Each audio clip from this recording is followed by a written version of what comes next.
Right, welcome back. The public speaking time continues.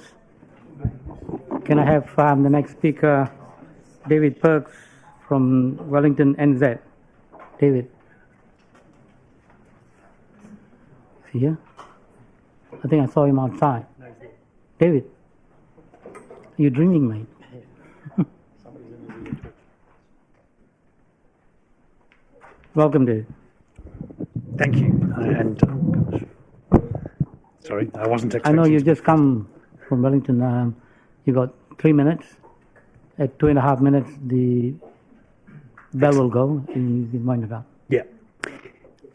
So, thank you for having me here today. I really appreciate the opportunity to come and talk about our view of the opportunity that this project creates, both for Kāpiti and for the wider region. In your papers, you have some correspondence from me that talks to the figures that the council officers have prepared in terms of future tourism estimates. I think we would all recognise that now estimating tourism numbers is a challenging job. But what I would note to you is that having reviewed those figures are very much in line with the expectations that we're hearing in our conversations with the likes of MB, Tourism New Zealand, Air New Zealand, and indeed internationally. I think it's fair to say no one knows exactly what the point of change comes in terms of opening borders, but the understanding of what might happen afterwards is becoming reasonably well understood, and the figures you've been presented with reflect that change. What I would say is important about domestic tourism is that since COVID-19, since we came out of lockdown, domestic tourism has been a thriving part of what's happening, and particularly in our Wellington region. And I'd note, particularly in what I'd call the halo of the city, Kāpiti and Wairarapa, as locals are getting out and exploring. And I think what we'll see as we move forward is that connection with nature that getting out of the city allows in places like Kāpiti will be very important. And I think it's really important that Kāpiti thinks about how it capitalises on that opportunity to attract local visitors, then domestic visitors, and in the future international visitors. Perhaps the key point I wanted to bring to you in my 3 minutes was Kāpiti lacks a focal point for visitors, and the challenge of that becomes harder as the road going through Kāpiti and indeed past Kāpiti gets faster. And what I've seen, I've lived in this region for 25 years. There was a time when Kāpiti and Wairarapa were like this, and some of you will have heard me say this before. In that 25 years, Wairarapa as a destination has taken off and Kāpiti hasn't.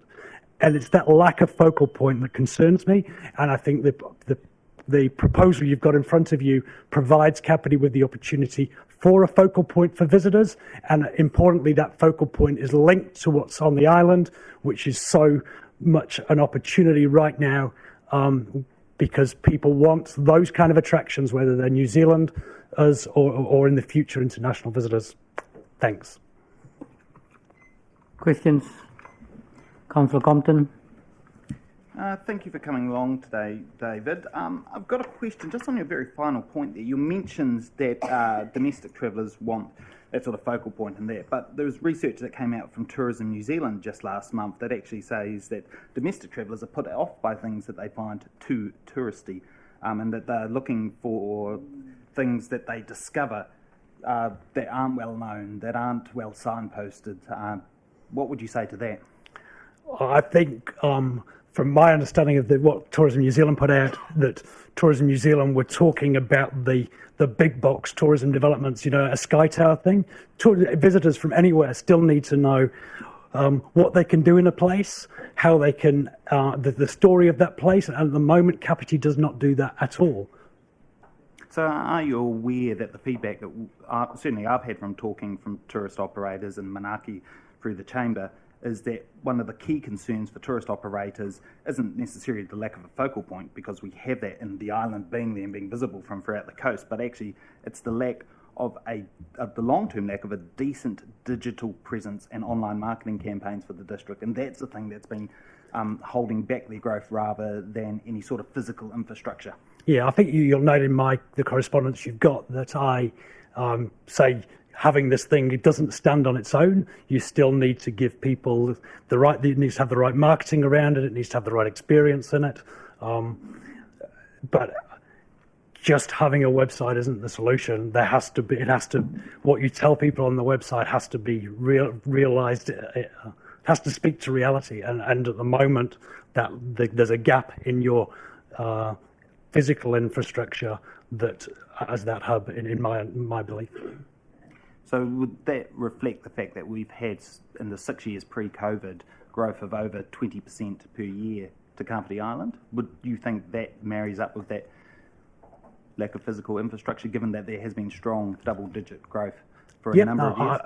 My team run the Visitor Information Centre in Wellington City, and they constantly struggle to sell Kāpiti Island because it's complicated. And I think this is a way of making it simple. Yeah. Councillor Coates. Morning, David. Good to see you again. Good morning. I think I had a question around the domestic tourism, but if I understood what you'd said there, that we are seeing strong domestic tourism around the country, is that including the region? Because obviously it's different regions. Yeah. For the Wellington region, including Kāpiti, and then I've got a couple of other questions. Yes, it is true for the Wellington region, including Kāpiti. So effectively, the regions that are easily accessible to other New Zealanders to go away for the weekend and such, like Kāpiti, are doing well. Places like the West Coast, which are inaccessible, are struggling big time. Okay, thank you. The next question I've got is around the building itself. So I think the argument is valid that if nothing was done, we would still see growth in the numbers to the island. And the question that's been put to us as elected members, and I think it has merit, is what difference does a building make? Simply having a building, how does that suddenly make a difference to those projected numbers? What does it add? What value does it add? So I think there's two key things for me. One is you want that experience wherever you are, whatever you're doing, to be A1, and this would create a much better experience from what's been presented to me. But the second part is that it actually gives the opportunity to tell the story of the wider district for the people who aren't able to go to the island, or for whatever reason, whether they're not here for long enough, they haven't booked, whatever reason. And so it actually creates a focal point not just for the island, but for other attractions as well, and therefore spending and so on. Thank you. So it kind of segues into my next question, and if you can maybe clarify for me the importance that the centre not only promotes the island, but the rest of the district, because I'm not entirely sure that there's going to be the ability in the size of it to do that. We've previously had eyesights, and I want to be really clear, there's a difference between an accredited eyesight and information visitor centres and so forth. So what value to the district does a good visitor information centre add to the tourism offering? Yeah, well, let me think where to start. Particularly whether we're thinking about domestic travellers who think they know New Zealand inside out and don't want to know anything more, or we're thinking about international visitors who know the high-level stuff but not the lower-level stuff, that visitor information centre is giving the detail of what can be done when you arrive in a particular place. So likely somebody may have turned off the main highway because they want to go to Kāpiti Island, but what else can they do? And if you don't tell them anything else, they won't do anything else, and then they'll move on more quickly. So an information centre, whether it's physical or digital or just information on boards, is all about making sure that visitors stay longer, spend more, go away telling better stories for your word-of-mouth promotion. Thanks, David. I've got one last question, and it is a little bit of a tricky one, and I'm hoping that through your experience, certainly with other operators, you may be able to give a view on that. But one of the concerns is the impact of the cost to the customer from the operators, and what potential or what risk that has in terms of their saleability. Now, I hope I've phrased that right, but I guess the added biosecurity cost. I ask you the question in the sense, in your role, I imagine you've seen other operations throughout the region and probably also the country. Do you have any concerns there that it could potentially price, understanding that the operators have different models? Yeah, I think, it comes promoting what the experience is going to be, delivering on the experience, and making sure that that experience is as good as possible is so important. You know, there was an article that I read yesterday. If you've been down to Queenstown, there's these little shark boats that go around the bay there. They cost $200 for 20 minutes. People buy them. They're saying it's still busy now. Better some than we expected. So it's about making sure that the value proposition is well understood by the purchaser, because the value of going to Kāpiti Island for a day surely is much greater than 20 minutes in a little man-made machine. It might be exciting, but it's, you know, so I think it's about getting that value proposition right and telling that story well and having that hub and having the thing that sells that beginning of the story to as you go over to the island. I would believe it is very important to the district if it wants to attract those visitors, and from our point of view as the region, if that slows down people in the region and gets more spending across the region, then of course we're very supportive of those things. Councillor Randall. Yeah, thank you. My question relates to the Kāpiti Coast Chamber of Commerce. Their press release they released yesterday, and they say that the Gateway project will be remembered as a poor example of community consultation and engagement. Now, I wanted to know your views on that, please. Okay. So I've not seen the press release in full, so I'm cautious to comment too much. I guess I'm not here to comment on the engagement. I'm here to comment on the opportunity that we believe this provides to Kāpiti to become a more important part of the region's visitor sector. So, yeah. Councillor Pravano. Thank you, Mr. Chair. Thank you for coming along today, and thank you for the statement or the email that you've included in here. And I actually, before I came along, I actually highlighted some things in what you wrote, and it's good that you're here today. So I'm sort of wanting a bit of clarity. So the proposed gateway, you know, potentially will provide a bit of experience, but what you're also saying is that people enter this area through State Highway 1, and I suppose my first question is, what is actually going to draw them to a potential gateway if they are not going to Kāpiti Island, which is actually a planned event, so you just can't decide on the day I'm going to Kāpiti Island. And I suppose part of that too is that when people come here, I would imagine they do have a bit of a plan.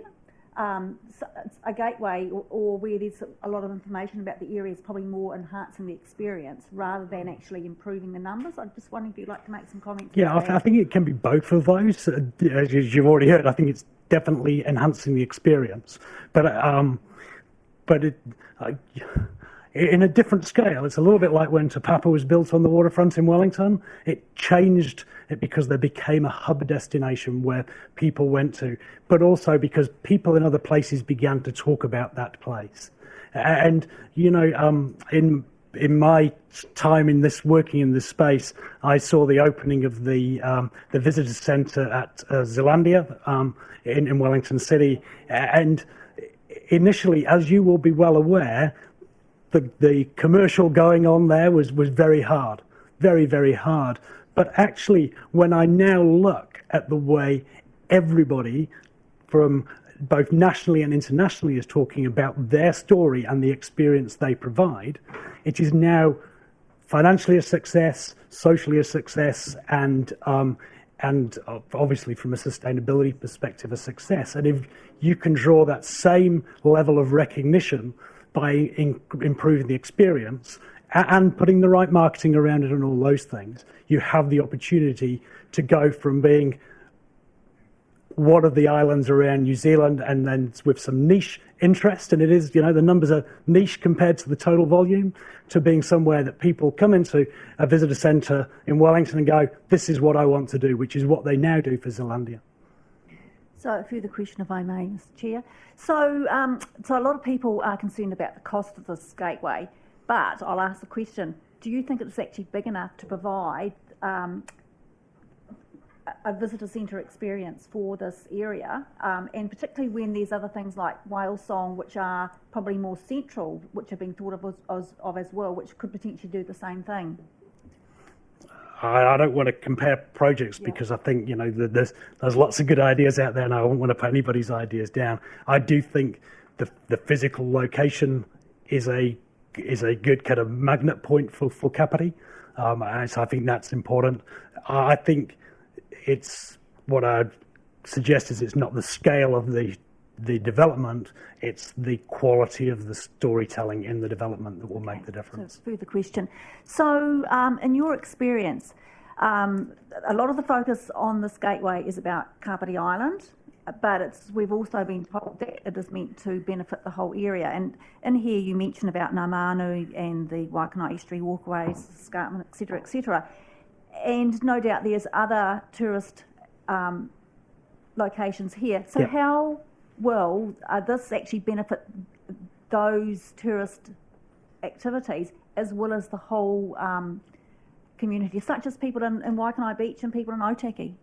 Yeah, well, I think so one is re-raising the profile of Kāpiti as a destination. I think by improving that core experience, it allows all boats rise on a rising tide. Is that the term?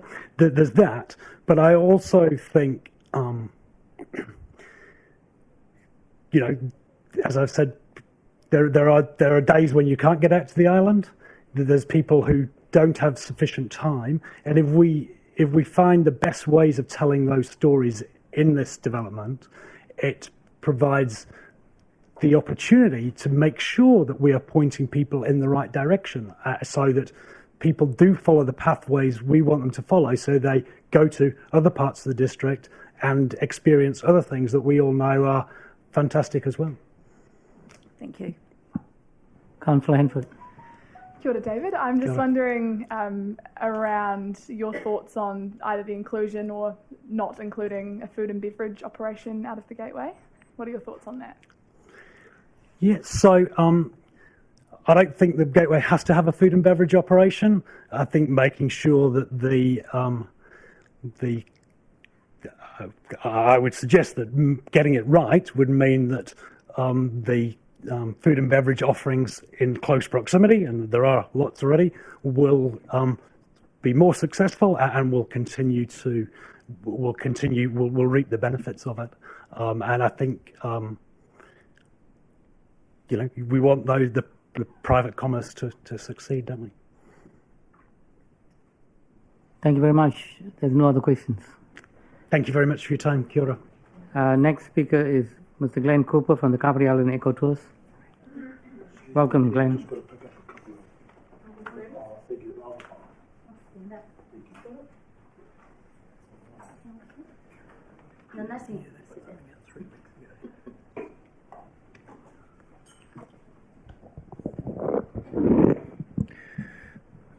Today I submit that you should say no to this project and no to releasing funds for the Kāpiti Gateway. I submit that this project should go back to the long-term plan where it belongs, and with that create a community-led, community-supported, iconic vision and building. You should say no because in the words of the project lead, Janice Hill, the business case is a toughie because from the council's perspective, it is a long-term loss leader. On top of the initial capital investment and ongoing maintenance costs are going to be a big investment. Of course, we will try to justify that based on increased visitation and the economic benefits to the region of that. But right now, with people crying out for rates relief and tourism in no man's land, we're going to have to paint a rosy picture of the future as possible.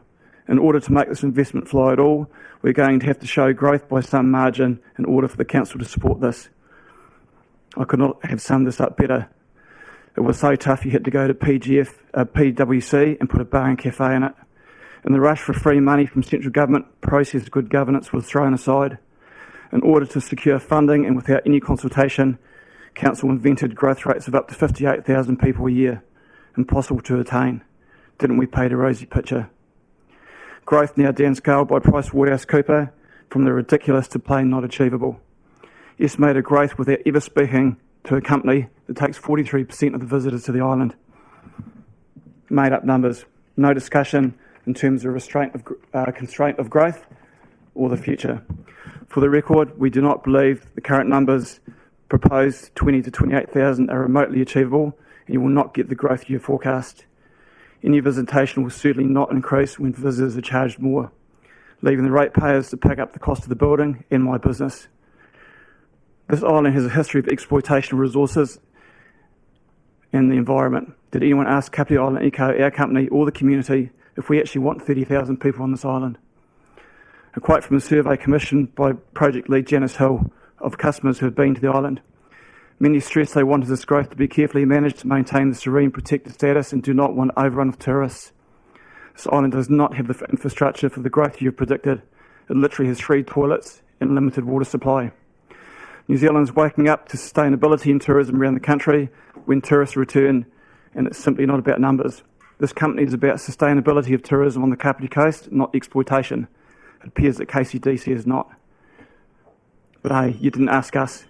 You should say no because you're losing 17 car parks of McLean Park users without consultation. An off-site car park 600 metres away does not make that okay. You should say no because you're putting a cafe and bar in competition with your own people there. You should say no because 3,000 people have signed a petition and don't want this project. You should say no because you declared a climate emergency and then build a major infrastructure at a tidal stream and high tide mark. Put this back into the LTP and take the people with you, take the citizens that you support and have voted you in, and make this a community-led project, which it currently is not. Thank you. Any speakers? I had more, but I ran out of time. Councillor Rendell. Councillor Rendell, you got a question? Yeah, thank you, Mr. Mayor. The question is, I'm quoting from a community board member who wrote this email to me, and she's expressed 3 main concerns: consultation, car parks, and cost.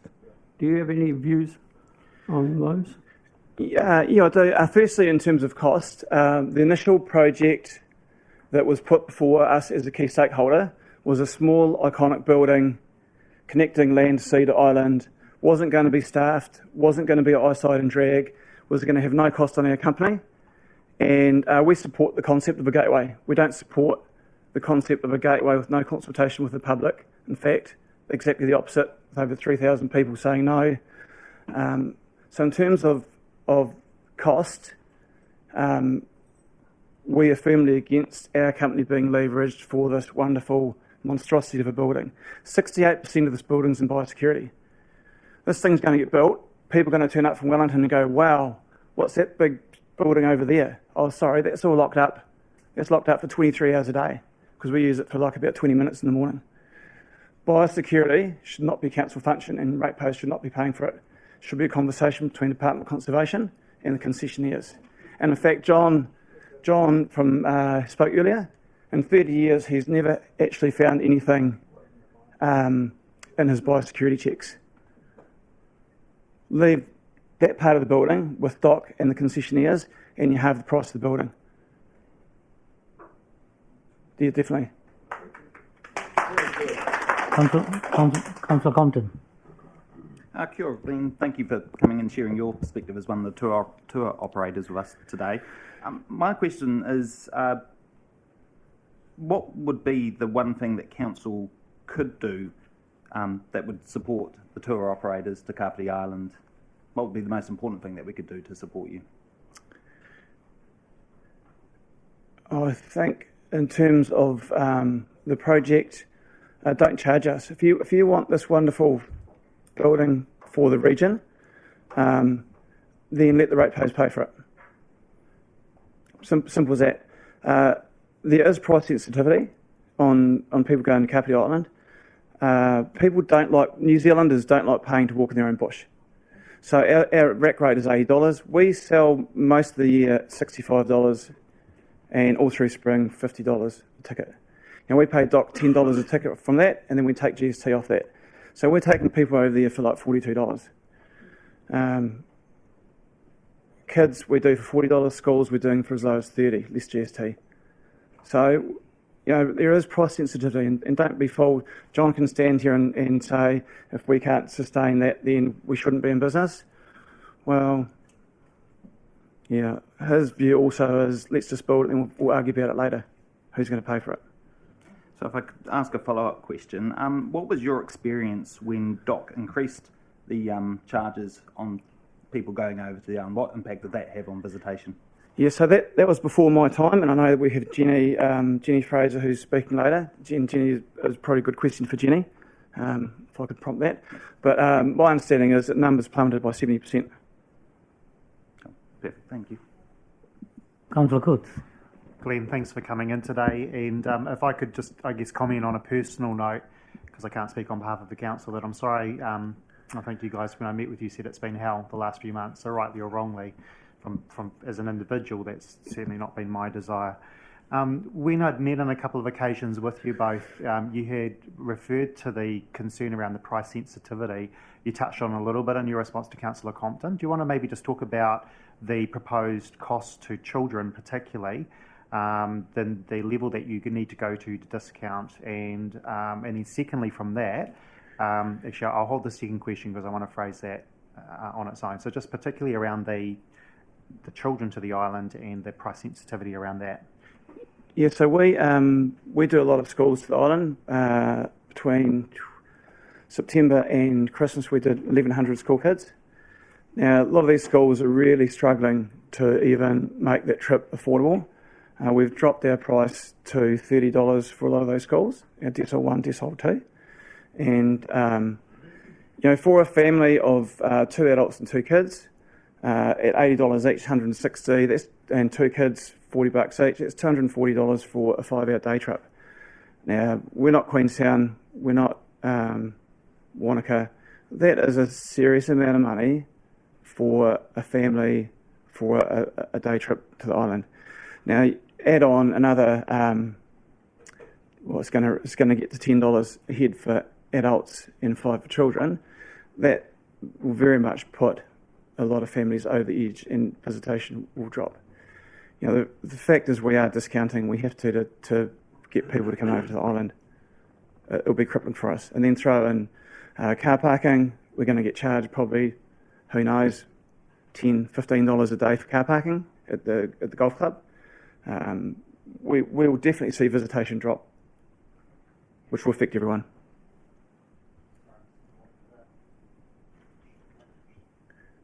And can I just add, James, in terms of running a business, I'm not sure how much business acronym there is in the room. There'd be some, for me to run my boat over with 10 people, I've got the same costs running over with 30 people. So what's going to happen is I'm going to end up running the boat over with 5 people or 10 people or 15 people, and it cuts your margin on your business dramatically. I still need to pay a skipper, still need to pay fuel, still have all the compliance costs. So the council levy on last year's figures would have been $20,000 straight out of our business, rising up to over $60,000 on $10.05. What other businesses council leveraging $20,000 a year on a building they didn't ask for, don't want? Okay, thanks, Glenn. Look, the next question I've got is around the report that we have and the visitation numbers. And there's 2 parts to this question. One is, and how I've read the report, it refers to one of the operators. It doesn't refer to yourselves in the report. So I'm interested to know whether you provided any numbers to help inform those visitation numbers. You have said in your email to us that you provide 43% of the visitors to the island. That's correct. And then maybe as a follow-on from that, explain how the last 3 months have actually been for Kāpiti Eco in relation to what the report says. So in terms of I believe the project lead took those figures directly from the doc supply figures. But numbers don't tell the story. Numbers just are numbers, and you can turn numbers any way you like. It's about how you got those numbers and where those numbers came from. And so we were never asked a single question in relation to those numbers. Never asked a single question. So if we talk about numbers, let's talk about before COVID. 1.3 million tourists into New Zealand. Across the country, tourist operators are screaming out saying, stop, no more, we can't handle this amount of tourism in New Zealand. and there's been a big talk about sustainability. When those 1.3 million people come to New Zealand, Kāpiti Island took about 16,000 people to the island. So they're talking decades before we get back to pre-COVID. Air New Zealand aren't going to fly even to half the places that they were flying pre-COVID. So how are we going to get to 20,000 when record numbers coming to New Zealand and we did 16 to 17,000? We forced to put our price up. It defies logic where all these people are coming from. 99.9% of the people that go to Kāpiti Island are pre-booked for a whole bunch of reasons, but mainly because people plan to come here. You can't turn up on the day and go to the island. So this physical building will not drive any visitation to the island. And in fact, if you look at the surveys done by Ms Hill of both our customers, John and ourselves, 91.8% loved it and would recommend it. We got a net promoter score of 87 out of 100, which is off the planet. So what we're doing now is a really, really, really good product. People love it. They love the rustic. Now, would a gateway add? Yeah, it might do. Would people pay more to walk through your biosecurity? I don't think so. Should it be 68% of the building? 160 square metres, size of most people's houses? Locked up for 23 hours a day? Of course not. Ridiculous. Councillor Brabanov. Thank you, Mr Chair. Thank you, Glenn, for coming along today. I just wanted to pick up on one of the comments you made in relation to you suggesting that the ratepayers should pay some of the costs. And you've provided us with a lot of numbers. I'm just wondering, what percentage of people from Kāpiti have actually been to Kāpiti Island? Have you any idea on that? We don't hold statistics on that, but what I do say is we have people who come on the boat and have lived there their whole life and have said this is my first time. Yeah, but we don't hold statistics on local visitation numbers. Thank you. Councillor Holbrook. Oh, no. Thank you, Mr Mayor. Thank you, Glenn, for coming. Like Councillor Coates, I just want to acknowledge the stress that this has put you and your wife and therefore your business through. I totally get that, and I do apologise that these things have occurred that way. It is something that we, as councillors, are concerned about, is the stress and the process. I do want to ask you the same type of questions that I asked the other operator, which is around the financial viability, and I think, I'm sorry for taking so long, you've answered some of those questions. You clearly think that this will push your business out of business. Is that correct? Look, we're capitalists, right? So we run a business. We run a business to be profitable. If we could charge $80 or $90, because it's going to go to $10 and $5, if we could charge $90, bearing in mind we've got a net promoter score of 87 out of 100, and we've got 91% approval rating, if I could charge $85 or $90 for an adult and $45 for a child, don't you think I'd be doing it? Of course I would. So I fundamentally believe if we have to add that onto the ticket price, it will drive down visitation. And the other option is we absorb it and become less viable. And let me just say already with COVID, and it's back to James asked a question, I didn't actually answer it. So we had a very good September, October. We dropped their price to $50, and we did a lot of the schools that came through that cancelled in March, April. We put them through in September, October. They came back when they could. By November, we were 400 people down on last year. By December, we were 400 or 500 people down. And in January, we were 640 people down on the previous year. So we are being impacted. And I would argue that other companies probably been impacted more because they rely more on international tourism than us. But thank you for that. I think we all acknowledge the effects that COVID has had on all our community, and especially tourism. Yeah, definitely. One of the things that we have discussed, and for the benefit of other people, the working group, a number of people have met you from that, and I just want to ask a few of the questions publicly that we posed and talked about, which was we have obviously reduced the business requirement for the increase of numbers because some of us saw that as unreasonable. The numbers that are currently there, you still think that that's unsustainable? The current numbers. The current numbers in the current plan, not what was. The revised numbers. Yes. Yep. Yeah. And again, I hark back to the 1.3 million international tourism the country was heaving, and we did, I think, 17,000. It was a bumper year. So we will get. We would always hope that we're going to get some increase in growth, but I don't believe 20,000. So one of the things that we have discussed is we're using those numbers for this proposal, for this project. If we don't reach those numbers, then we believe that council should have to come back and negotiate with the operators.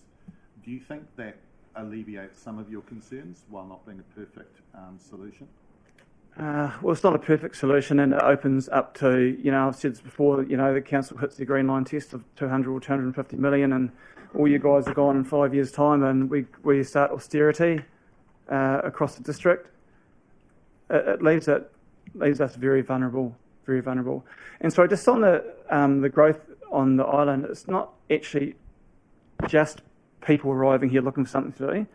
That island's got 100 permits to Rangatira, and it's got 60 to the north end. 95% of people go to Rangatira. North end is a very, very different product, and some of you would have been to both ends of the island. We're talking about growth in Rangatira. It's capped at 100 and capped at 60. Now, that is locked up in a very high-level document. Doc, you could ask Angus, I think he's speaking later, are working on the Kāpiti Island management strategy, but they have to refer to the other, the bigger strategy, and we've been told that it's a year at least in negotiations, and then another year before anything could change. And that's a fully publicised document. So iwi get involved, the public get involved. It may well be when the Kāpiti Island strategy comes about, they may drop numbers. There's no guarantee that the doc are going to go, hey, yes, let's open the doors and have 200 people a day on the island. They might go, our 3 toilets and our limited water supply and our budget constraints because of, the government's just borrowed $100 trillion. May well be that the number of limits go down on the island. That is actually possible after the public consultation process and consultation with iwi. So there's a lot of constraints around upping numbers on the island. I'm not allowed to get in debate with you. It's fine. We'll ask those questions. Yeah, ask those questions of Angus. The other part that I wanted to raise with you is the discussion about whether, because we're not sure exactly what the immediate future looks like, whether there is merit in reducing or eliminating the fee charged to the operators in, say, the first year and pushing out the break-even point of the project. Can you tell me what your views on that are? Anything that assists our business to stay viable and continue to create growth for the island and for the community, we'd absolutely support. Thank you very much. Cheers. Thanks, Rob. Councillor Halliday, then back to Councillor Coates. Thank you for coming in, Mr. Cooper. I echo the thoughts of the other councillors with regards to time frame and the impact that's had on you personally and your wife. A lot of my stuff's been covered, actually, but I asked John Barrett this question. I talked to the infrastructure on the island, and you have alluded to that in some of your comments. But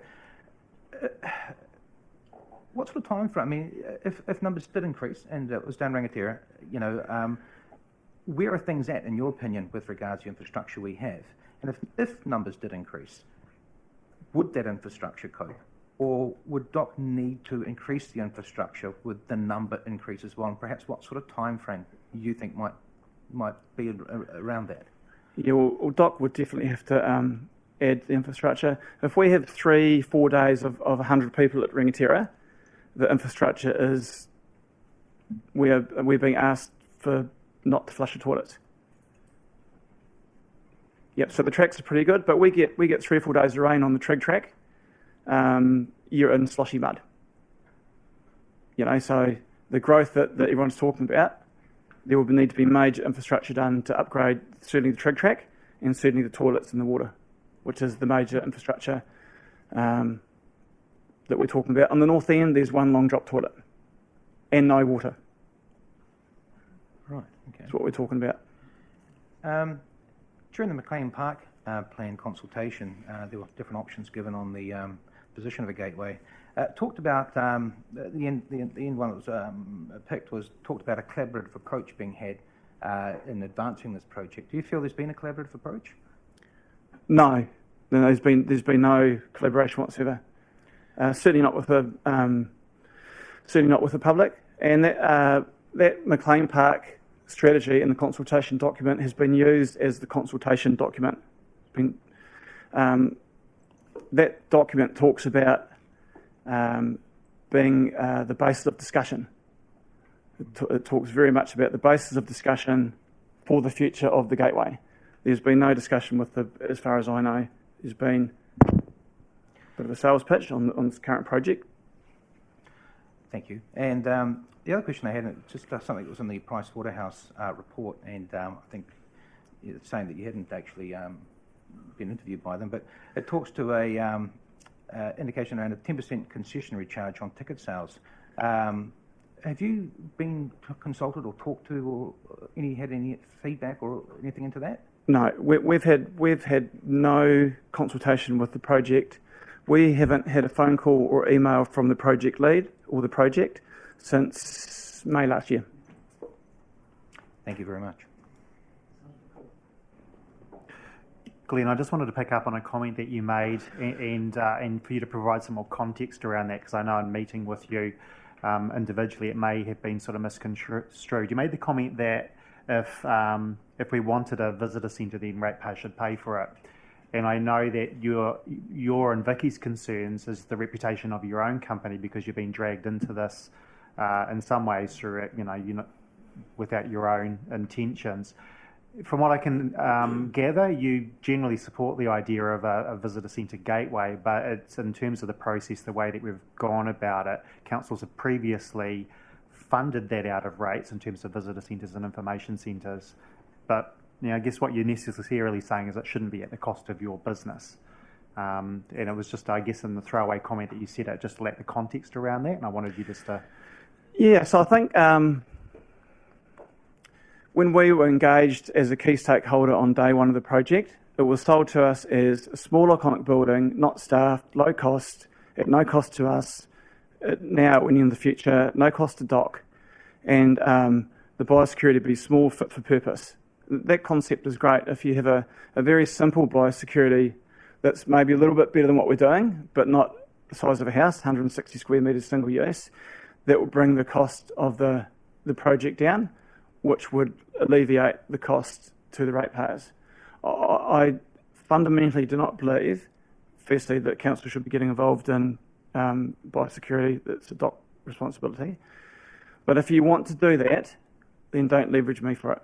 And if you go back to the original concept, scale down the biosecurity and have more gateway, people are going to turn up and go, wow, what's that? Oh, sorry, it's locked. And I think that's the fundamental issue. And in terms of our consultation, we've got everything that we were told we weren't going to get, we've ended up getting. And it's going to fall on us to pay for it. And I think that's fundamentally unfair. Thank you, Glenn. The next speaker is Vicky Cooper, Thank you. also from Kāpiti Island Echo. And can I just say to the councillors who have engaged with us, it has been appreciated, and we do respect those who have taken the time out of their busy lives to hear our concerns. So thank you.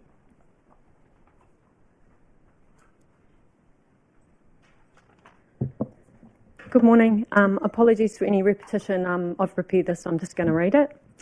You are here as councillors to decide whether to progress the gateway and levy our business to pay for ongoing costs associated with it. The report you have in front of you continues to not refer to any information from our company, yet we take 43% of the visitors. We haven't been asked a thing. I believe this is deliberate disregard to manipulate the figures you read. Please note, Kāpiti Island Nature Tours received a $500,000 grant in 2020 from the government. To qualify for this funding, the applicant must prove they were facing severe financial stress, were unable to meet minimum costs to survive, and all other sources of cash flow had been exhausted. The point of highlighting this is to show that tourism on the island is tenuous, and forcing up prices to pay for biosecurity will not result in economic growth. To only use that company figures totally distorts the picture. Let's look at the PwC report. Key assumptions. We have utilised data and information provided by KCDC as true and correct, including visitor forecasts. Interesting when we run the business and haven't been asked a thing and disputing the growth. Biosecurity concession fees. Start at $4 per adult with a gradual increase to $10. Child starts at $3 in 2023, rises to $5. This revenue will be highly dependent on forecast visitor growth being realised. So what happens when the growth figures are rubbish, as we are telling you? Is this another Otaki green tech? Another highly subsidised swimming pool? Will you drive us out of business? I have to wonder if that's the whole goal here. Let's go to the project lead Janice Hill's report. Clause 19.3 states 3 months, October, November, December 2020, visitor numbers were almost identical to the 3 months in 2019. This shows strong growth. No, it doesn't. What she failed to say, because she didn't ask us, was visitor numbers were significantly down until we discounted $80 fares to $50 or $65, subsistence pricing. There was also 1,100 school kids that travelled during this time who were either postponed from March due to COVID or schools that only travel every second year. September, October are up for these reasons. November, 421 down. December, 320 down. January, 642 people down. You see, numbers can tell whatever story you want until you get the full picture. Clause 24, average 233 sailing days a year by nature tours at a 460 permits a day, 37,000 as a historical maximum. That figure is meaningless on its own. You need to know passenger numbers for each day. She is assuming all boats are full, 233 days a year, and she hasn't even asked one operator. We sail 170 days a year on average, as we cannot rely on subsidies or sailing without covering costs. None of the reports consider passenger capacity of the companies. It is stated that future increases will be attributable to the Gateway. So the fact that visitor numbers have increased in the past 5 years has nothing to do with the great job we're doing. From the point the Gateway is built, all growth will be to do with that building. That's crazy. Your 2.07 million in gross regional product per annum and 25 jobs by 2030, it's just nonsense. The feasibility study of this project has failed to consider the most fundamental issue, the sustainability of island businesses. I really hope you do the right thing and vote no. Thank you very much. Just hang on. Any questions? Councillor Compton. Thank you, Vicky, for coming in and sharing that. Again, you know, as an operator with significant experience there, it's really useful to actually hear your perspective on it. My question is, in relation to the bar security facility that's included in the Gateway proposal, what's your understanding about whether there will be a requirement for operators going to the island to have to use it or not? When we were first engaged, we were told, because we raised concerns early on, that, well, it's not compulsory, you don't have to use it. Throughout many OIA requests from the council, we received emails where project lead Janice Hill was emailing and lobbying DOC directly, requesting that our concession be changed immediately. She was told that that wasn't possible, but they could probably look at it in 2023 when our concession is up for renewal. So it will be compulsory. And the fact that a council employee is lobbying with DOC for our concession. Can I just stop you there? What's that? Because the information is not accurate, I'm told. So can you just continue? Can you just continue with? I've got the email responses, so what, you just stopped me and there's no reasoning of why? Like I said, that you've been critical of staff. Just keep to what you're saying and continue on, please. So I guess what you're trying to say, there is a real risk that DOC will make this compulsory. Unbelievable. Okay, I'll move on. Yes, they will make it compulsory, and that was not what we were told initially. This is our business. This concession is worth hundreds of thousands of dollars, and the council have no right to be involved in it. Councillor Hanford. Kia ora, Vicky. I have a question around your views on the opportunity for this building to tell the stories of our tangata whenua and our local iwi. What are your kind of thoughts on the building being more than a building and more than just a biodiversity centre, but actually a biodiversity check, but more so holding that mana? Like, what are your kind of views on the perspectives that were quite loud and strong from our iwi partners this morning? Yeah, quite loud as I smashed the chairs into my legs, yeah. So I listened with interest on how they value the stories being told, and I think that's wonderful. I don't think you need a building to do that. And in fact, the designs that I've seen, most of the stories were on boards outside of the building. And I think that you can achieve what you're wanting to achieve with telling that beautiful history without crippling our business or the ratepayers. I think that the public's going to turn up, as Glenn has said, and say, well, what did the ratepayers pay for? You've got a 75 square metre discovery centre, and I know you've got a couple of proposals on the table, but potentially that will have a gift shop in it, or it could have a cafe in it, or outside of it. Yes, I've got a real concern that they're not going to get what they spoke to this morning. Councillor McCann. Thank you very much for coming again. Again, acknowledge how stressful this is for you, and I'm sure Thank you. that council will try and give you as much latitude because emotions are very strong, and the phrasing of words can sometimes get us all in trouble, especially me around this council table. I never got to say that I'm not a capitalist to the previous speaker, but I'm not. But one of the things that I did want to just check before I move on to the next question, as a husband-wife team, when I asked your husband those questions, is there any response you wanted to give to any of those questions, or did you just agree with them? Just noting my wife made... Sure, I think he covered everything. We've lived and breathed this for the last year of hell, so no, we're pretty aligned. Yeah, thank you. So one of the things I just wanted to follow up then is the statements that the inside of the building seems to be locked in the dimensions. What we've been told as councillors is that is not the case. This is part of an ongoing development of the plan.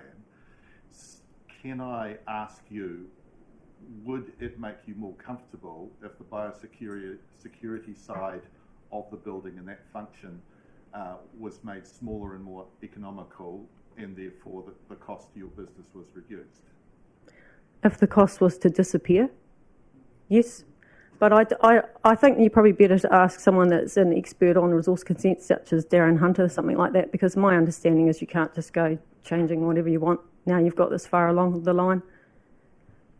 But to answer your question, if you could deliver a biosecurity function because you've decided as a council that's something that you do want to be involved in, and you could do that to the point that there wasn't a charge to us, of course I would support that. Thank you.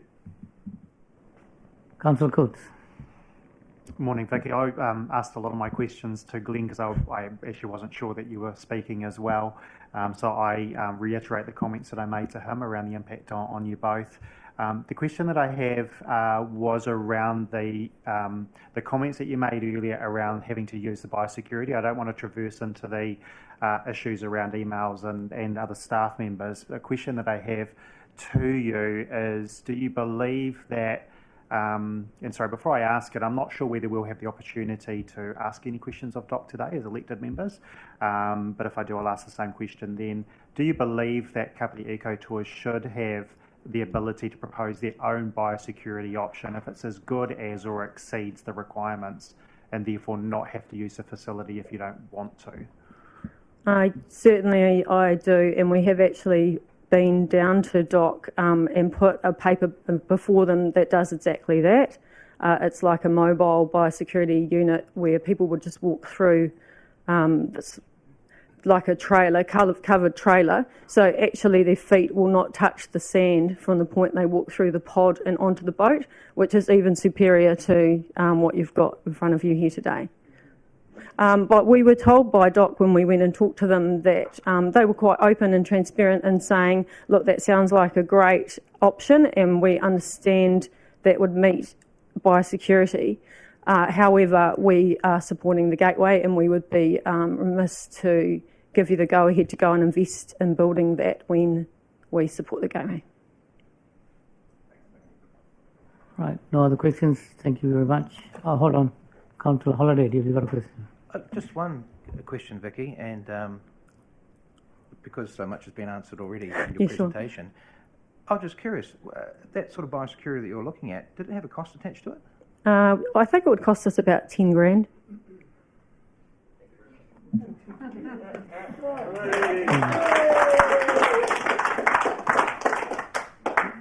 Thank you. The next speaker is Jenny Fraser.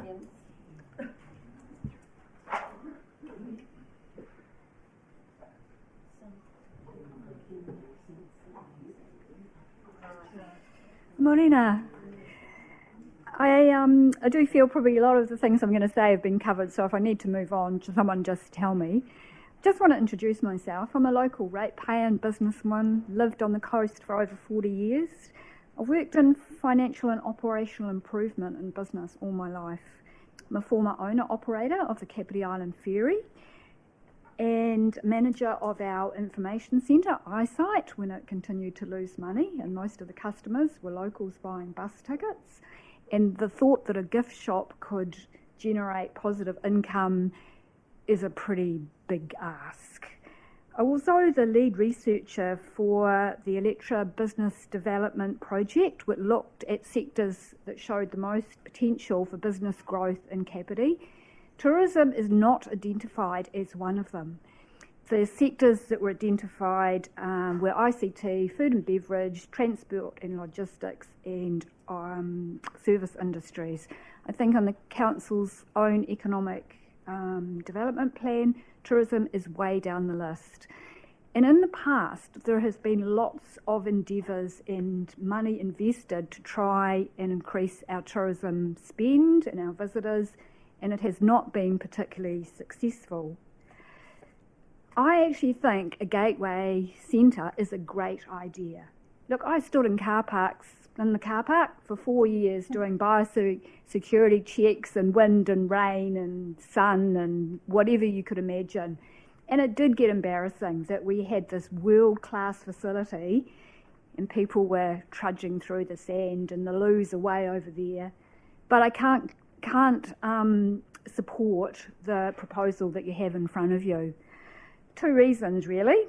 I actually don't think, as a council, we should be taking on more debt for these kind of projects.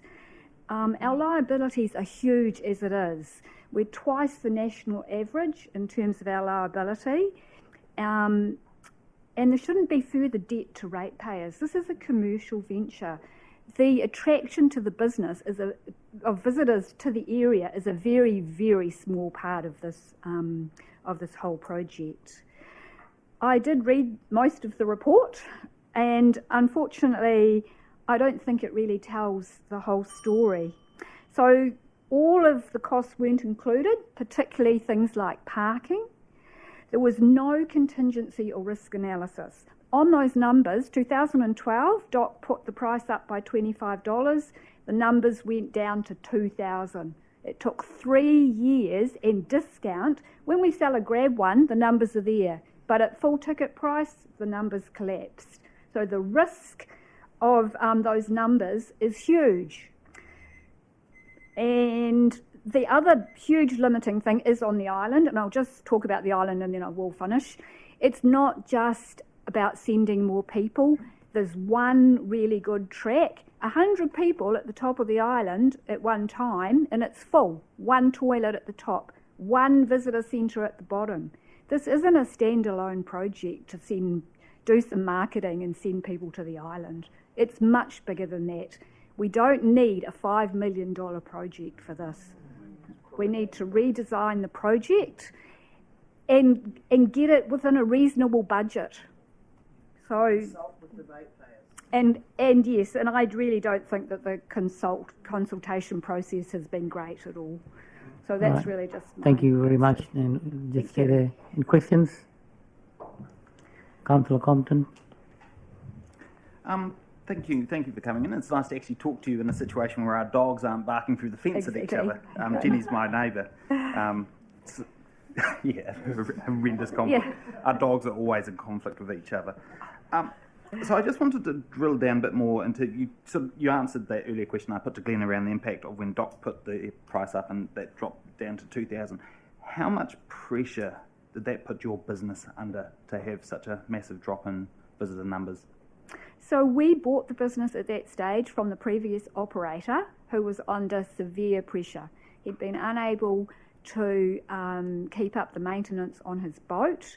He was probably cruising through because he'd done it for 20 years and he was pretty freehold. We took over. We had no idea what the numbers would be. We had no bookings, and it was only when we did take the locals for $40, including GST and dock permits, that we got people to go. And it took years and lots of those campaigns to build the numbers up. Thank you. Thank you. Councillor Holbrook. Hi Jenny, thanks for coming in today with your very valuable kind of history and knowledge and expertise in this area. I'm just pointing, you said you'd read the report. I'm wondering, have you read the PricewaterhouseCoopers appendix to the report today? Because it does highlight other sites in the country and other facilities which are supported, run and not necessarily completely run, but supported and seen as important by local councils and authorities in New Plymouth, Whangarei, Otago. Did you look at that part of the report? And what's your comment in terms of, you said you didn't think that council should be involved in this kind of operation. How do you see that in the context of a lot of councils across the country being involved in this kind of operation? They are. There's also a lot of councils that have pulled out of this kind of operation and pulled out of visitor centres. Look, I believe the story should be told, but I don't believe we need $5 million to do it. I believe there could be other panels, other ways of telling the story all along that waterfront. It's not just about a building, as we heard from our iwi, partners this morning. It doesn't need to be in this concept. We can achieve the same thing, which is connection, which is better biosecurity. We can spread it all along the whole waterfront instead of, putting pressure on parking. And I don't believe tourism isn't a focus industry for this district. I won't enter into a debate with you about that at the moment because I'm not allowed to, as Rob said before. Fine, yeah. But so is it your view that we should be, because this isn't just ratepayer funded, you've talked about ratepayer funding quite a lot and debt for this council. Yeah. Is it your view that we should be turning down over $2 million of central government funding? And would you have a concern that that would affect our ability in the future to get such funding from the government if we were not to be able to proceed with this project? I do believe we should turn down this $2 million fund. It's like pouring good money after bad, or just because some money's free, the rest of it isn't. The ongoing costs are not free. It's a hugely difficult environment. As I said, I don't see the contingency or risk analysis in the report. So yes, I don't want to be a ratepayer still in another 10 years in this district finding that we're still funding this kind of venture. I don't believe that we need more debt as a ratepayer. Thank you. Hang on. Jenny, can you please come back? There's one more question. Sorry. Councillor Coates. I've just got one further question. You've made the comment a couple of times about $5 million for a building, and a lot of people out in the community have said the same. You've read the report. Do you actually know the cost of the building itself within the budget? No. And I've so looked at just the overall project. maybe draw your attention to Yep. page number 13, where the core cost of the building is 1.6 million. Right. And without going into the details, noting that 1 million of the entire budget is pure contingency, which is excessive, but just noting the circumstances, and that other funds in there are for stream restoration and so forth. So I was right, just thank you curious for as that. to whether you knew the detail. All right, thank you for that. Thank you. Right. The next speaker is Fred Davey. Fred.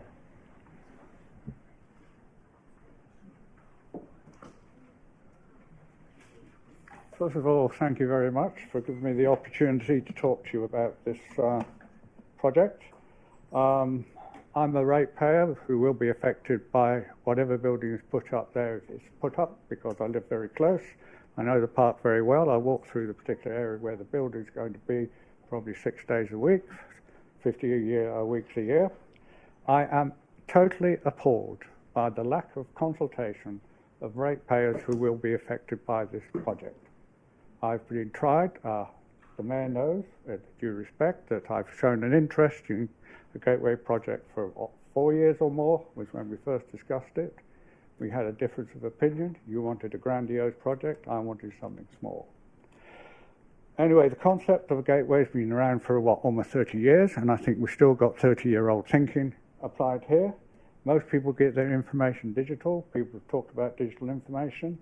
I said we should be looking at what is a distributed gateway. So we have minor sites all linked, say in Otaki, Waikanae, Raumati Beach. We've had the Marine Discovery Centre proposed for that area, Paikokariki, emphasising the tourist aspects in those areas.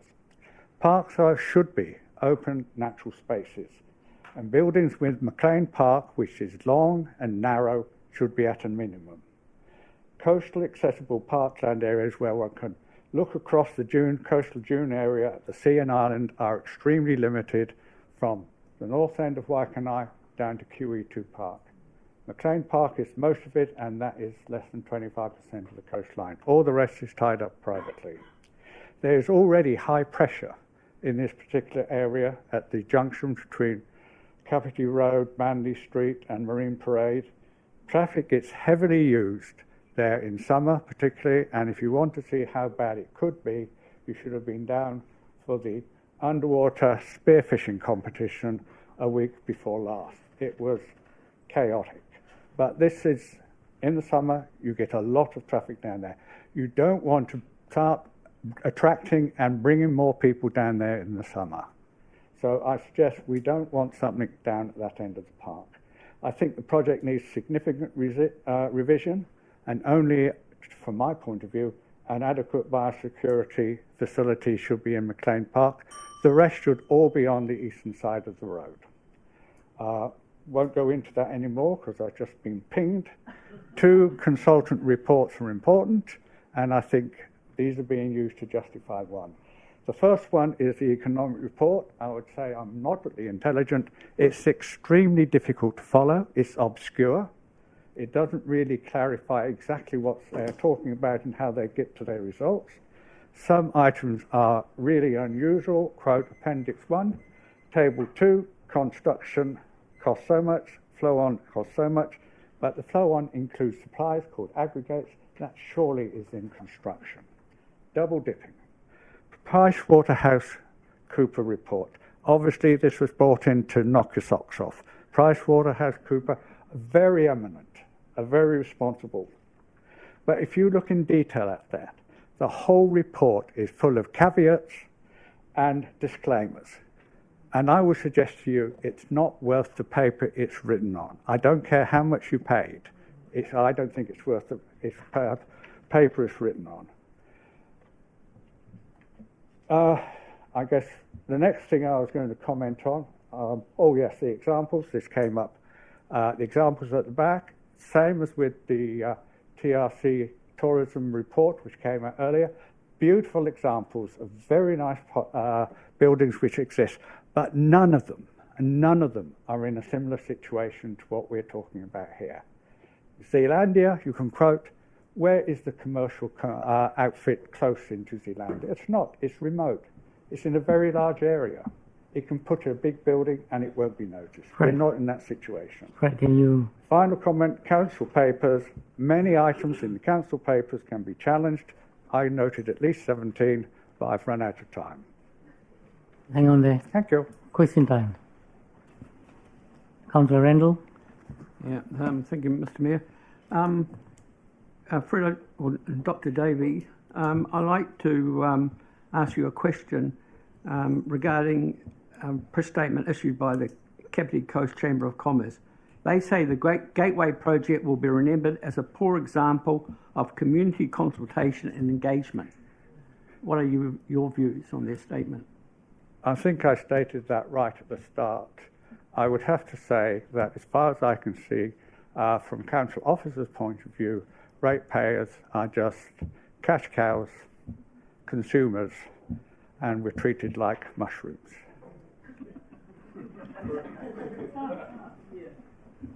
No other questions? Fred, thank you very much.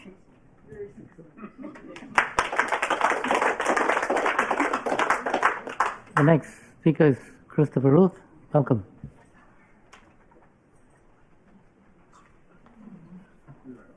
Mr. Mayor, councillors, the Gateway is an excellent idea. The facility that is simple, elegant, as a step-up point to visiting the magnificent Kāpiti Island is something that most Kāpiti residents support. However, this particular project meets none of those criteria. It's been highly divisive. Over 3,000 people have shown that they are against this particular project, despite the report saying right from the word go that this project had widespread community support, and you had to say that to get the money from the government. You misled the government. It does not have widespread community support. I sent the figures from Doc on the visitor numbers, so you can see, I don't know whether it was circulated by the Secretariat, showing the visitor numbers from 1998 to 2020. It shows that the actual growth rate over that period of 21 years was actually 3.2%. I had estimated earlier it was under 5. I got a New Zealand's leading economist to give me the precise figure, 3.2% over 20 years, and there are lots of dips and follows. That shows the actual figures on that. A point I would like to make is that in the properly maligned Price Waterhouse report, that and one of the councillors mentioned other case studies. Well, the critical thing that it actually says at page 31, no other venture that we contacted incorporates all the components of the gateway. So this gateway is going to do so many things, and none of them, I suspect, it will do well. And of course, this council has in the past gone along with first things. One of the most famous was what the shit to power sewage scheme that cost us $14 or $15 million when the shit was going to be turned into nuggets to power thing. And this, I think, may be in the same category of the first ever foolish waste of money. So the report that says growth was 153% between 2013 and 2019 in the Hill report is totally incorrect. And it was not 20% per annum, it was 3% per annum over the appropriate period. Also, you're going to base your decision on excluding all the information from 43% of the visitor numbers and experiences, because you're relying on a particular operator who fully supports the scheme and is quite happy to pay for it. Now, just referring briefly to the Price Waterhouse report, if you read it closely, it says that the concessionaire should pay 10% of their income to cover the costs. Well, that 10% in fact is 12.5%, because $80 includes 15% of GST. So the operators are going to lose 12.5% of their income if you follow the Price Waterhouse recommendation, and that is just simply absurd. Unfortunately, my time is up, but this project is way over the top, and you should start again. And as has been said, the facility for biosecurity just needs to be very, very simple, 10 square metres or something like that. So you really need to start again. Thank you. Questions? Councillor McCann. Thank you for coming, Christopher. I just wondered who the New Zealand leading economist was. Bryce Wilkinson. Thank you. Capital economics. He was described to that by me by an ex-governor of the Reserve Bank when I was a meeting here 3 or 4 years ago. Right. No other questions, Mr. Christopher Rose. Thank you very much. Next speaker we've got is Carl Weber. Out here. Mr. Sharon Hunter. No, Chris is here. Oh, Chris. Welcome. Kia ora.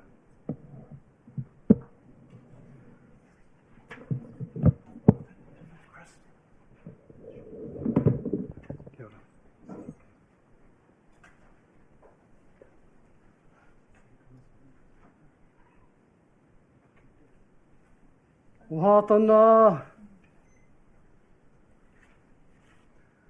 Te matua o ngā tito Gamatara Iahaha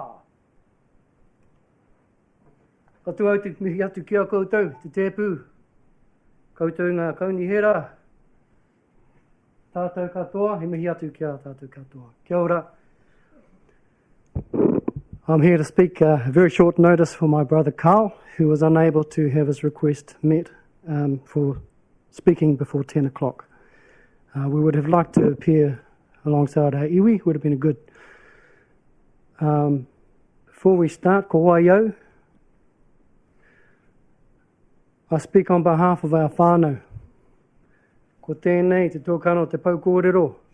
We've been here since 1820. Descendants of Te Rangihiroa who signed the treaty out here at Motungarara, 4th of June, 1840. Been there ever since. When the government tried to take the island, we're the only ones who stayed to hold. We swapped all of our lands here, most of them, right up to Otaki and down in order to be the holders of the whenua over there. At Waiorua Bay, where we currently have 30 acres, which was otherwise going to be lost to the Crown, and in Motungarara, where we regained what was already lost alongside our other lands there. I administer our properties on Motungarara and at Waiorua. I'm a trustee for the Waiorua Kāpiti Trust there. I'm the leaseholder for our family, for our acres there, which is the undeveloped bush which the tourists enjoy. I'm the chairman of our Paraparaumu Māori Committee. I operate various enterprises, and I've made various attempts over the last year to be treated as a significant stakeholder, all of which has been declined through the processes the council has chosen to follow. I acknowledge my tupuni here, who are also descendants of Te Rangihiroa, and all those who have spoken before. In my heart, I support iwi Māori development. But in our tikanga, I stand as the tuakana line from Te Rangihiroa, who was the senior hereditary line of Ngāti Tō then. Through our arranged marriages, we represent the Art Confederation, the three tribes, Atiawa, Raukawa, Toa. And we're the ones that are holding as tangata whenua on the island and in this Paraparaumu Beach area. Those of you who know Carl and his efforts to support our community to be as one. We believe that the processes, my hako at the beginning talks about the non-truths will threaten to disrupt our community more than the $2 million that you hope to save. Our three iwi agreed on the values up and down this coast, things like the wairuatanga, the whakapapa, the kotahitanga come first. If we don't get those things right, nothing else follows. You're going to have the problems follow. Before the whanaungatanga, the rangatiratanga, the manaakitanga that we speak about, but there's an undermining here that your staff may not be qualified to advise you on. We haven't been consulted. We need to be consulted. Is important, significant from the start, not sidelined, which is reflective of typical Crown actions over the generations. Find any Māori who would like to be the Māori for today. Would you mind holding this? Kia ora.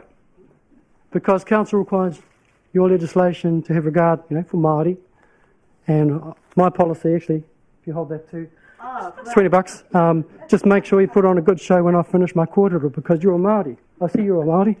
It's good. But it's important that you actually make sure you talk to the right Māori. Otherwise, you might have another ihumatao here. Right? The points my brother wanted to raise, because he is such a po in this community, and he is my elder brother, so I have to do what he says. We uphold tikanga Māori in our whānau. There's been a lack of community consultation, including our local community, our local businesses, even our own businesses. I don't subscribe to the fact that if you're not strong enough, you don't deserve to survive. We're trying to survive if you will only provide the right policies.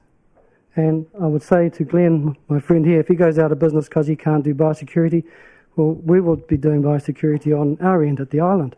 We have Wairua camp there, and all of our biosecurity on the beach will comply with DOCS requirements. So, we are a community that kotahitanga flows across all of us, and there's mistruths in this process that are misleading you to make not the best decisions. We would like to be consulted around some of those, not just a clip-on, if we're lucky, at the end. He's also concerned about our kaumātua up at the marae haven't been included. And that there's been deviations from the long-term community plan that weren't within scope or time frame. It was supposed to take longer and have more opportunity. And I know some of the points he's concerned, I agree about, the fact that you need some biosecurity, or some companies need biosecurity there, is a bit different from the wider other gateway that might be better elsewhere. So we believe in the principle of options, which we don't believe have been fully investigated. And we are a significant stakeholder with the opportunity to be able to suggest those options. We think that your staff are misleading you when they say things in their reporting like there are no issues of significance. Looked at the criteria for how you judge significance, and it's a vicious circle that says, well, if we judge it as not important. Hope you don't believe I'm not important, or our whānau staying here, because that island is not a thing to be for someone's gain. We obtained it for the sustainability of our people. Don't let some people who want to keep the $20 just skew it.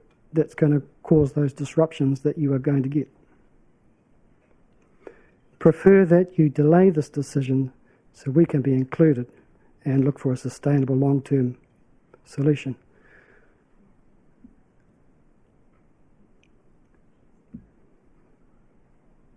I want to support our iwi. I was the treaty claimant who held the claim for the island after the rushed process of the tribunal. When they did the Ngāti Toa settlements, then they clipped in Kāpiti and there was no discussion about the North End. So I hold the Y2361 Treaty Waitangi claim. We are still in process to be able to hear what's been the impact of these decisions. All of that northern tip of Kāpiti, the Wairua Bay, was supposed to be our Parata whānau lands. We had to give up most of it just to retain the 30 acres and Motungarara. My vision was that some of our whanaunga, would have a chance to talk to what's gone on there. But instead, people have forgotten, no, this is just New Zealand public. And I want to support them through the right processes to do something that works for all of us. In the official information requests, and we've written letters, with emails, we see staff of yours making conversations about, and then DOC will open up the track that takes people from Rangatira up to Wairua. Things like this, your specialists are not advising on because it's stuff that's not out in the open.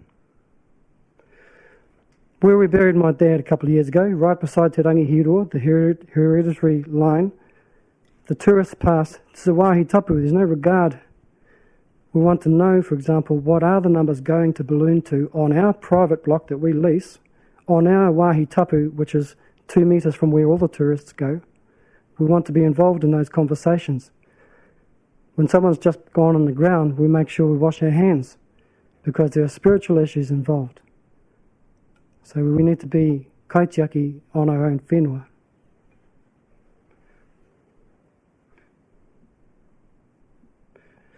So, reinforcing the point, speak to the right Māoris, and regards for all the progress that you've made. Since 30 years ago, I was the first person to write the iwi management plans for this area, for Te Atiawa with Pihi Parata.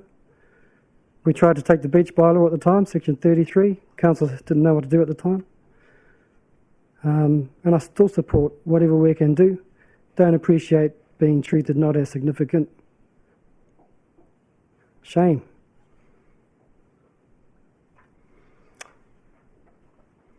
In the treaty claim processes, in the New Zealand Māori Council processes, I would hope that this council stands out as a shining example. I want to support the efforts, but we've just got to tweak it a wee bit, please. Mr. Weber, you may need to... I'll wrap up there. Thank you. Last thing I'll leave, my dad says the islands look after themselves. You know, as long as we can sort ourselves out without stuffing up our relationships and each other and stuff, the mana belongs to the island. Kia ora tātou katoa. Questions?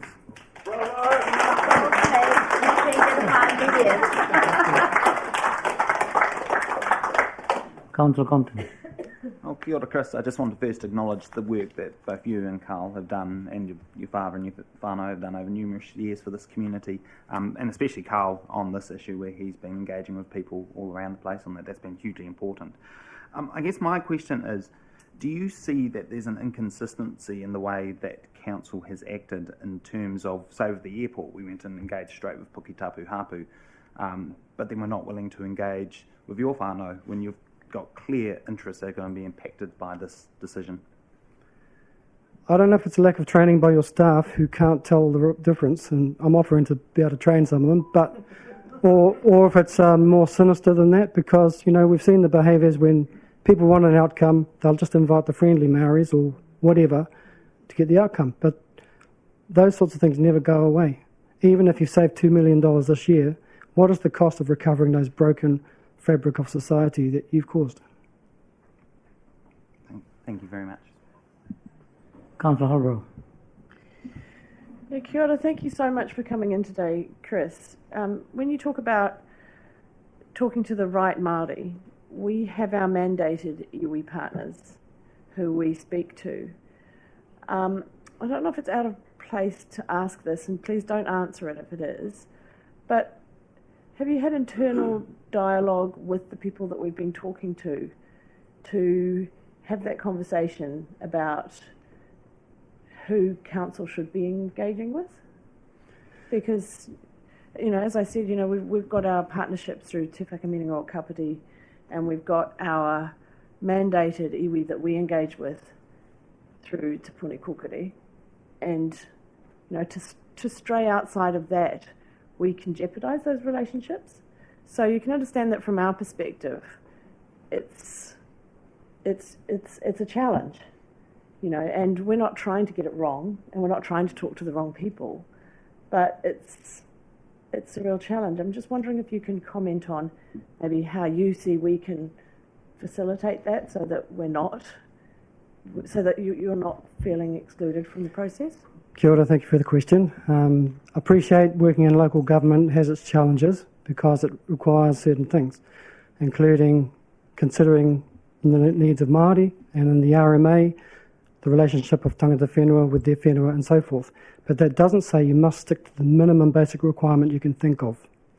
And the Te Whakamininga model that you've chosen to maintain since we started it 25 odd years ago needs tweaking, such that the last 18 months I've made 3 presentations in this room to Te Whakamininga asking, can we have a review please, because it's not serving our needs. We've also made presentations directly to the iwi saying, your mandate is out of date, please review it. Things were turning up in our neck of the woods and no one was having a say on, but Because council chose to say, oh, but this is the process, the mandated process, no one else has any channels here. And that's wrong. You can take Te Puni Kōkiri's advice, you can consult yourselves, and you can build on that.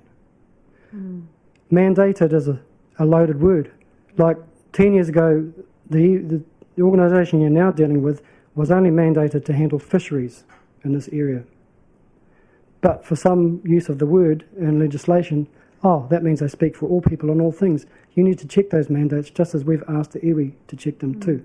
Because we don't give our mandate for people to talk for us on the lands and the areas that we are tangata whenua of.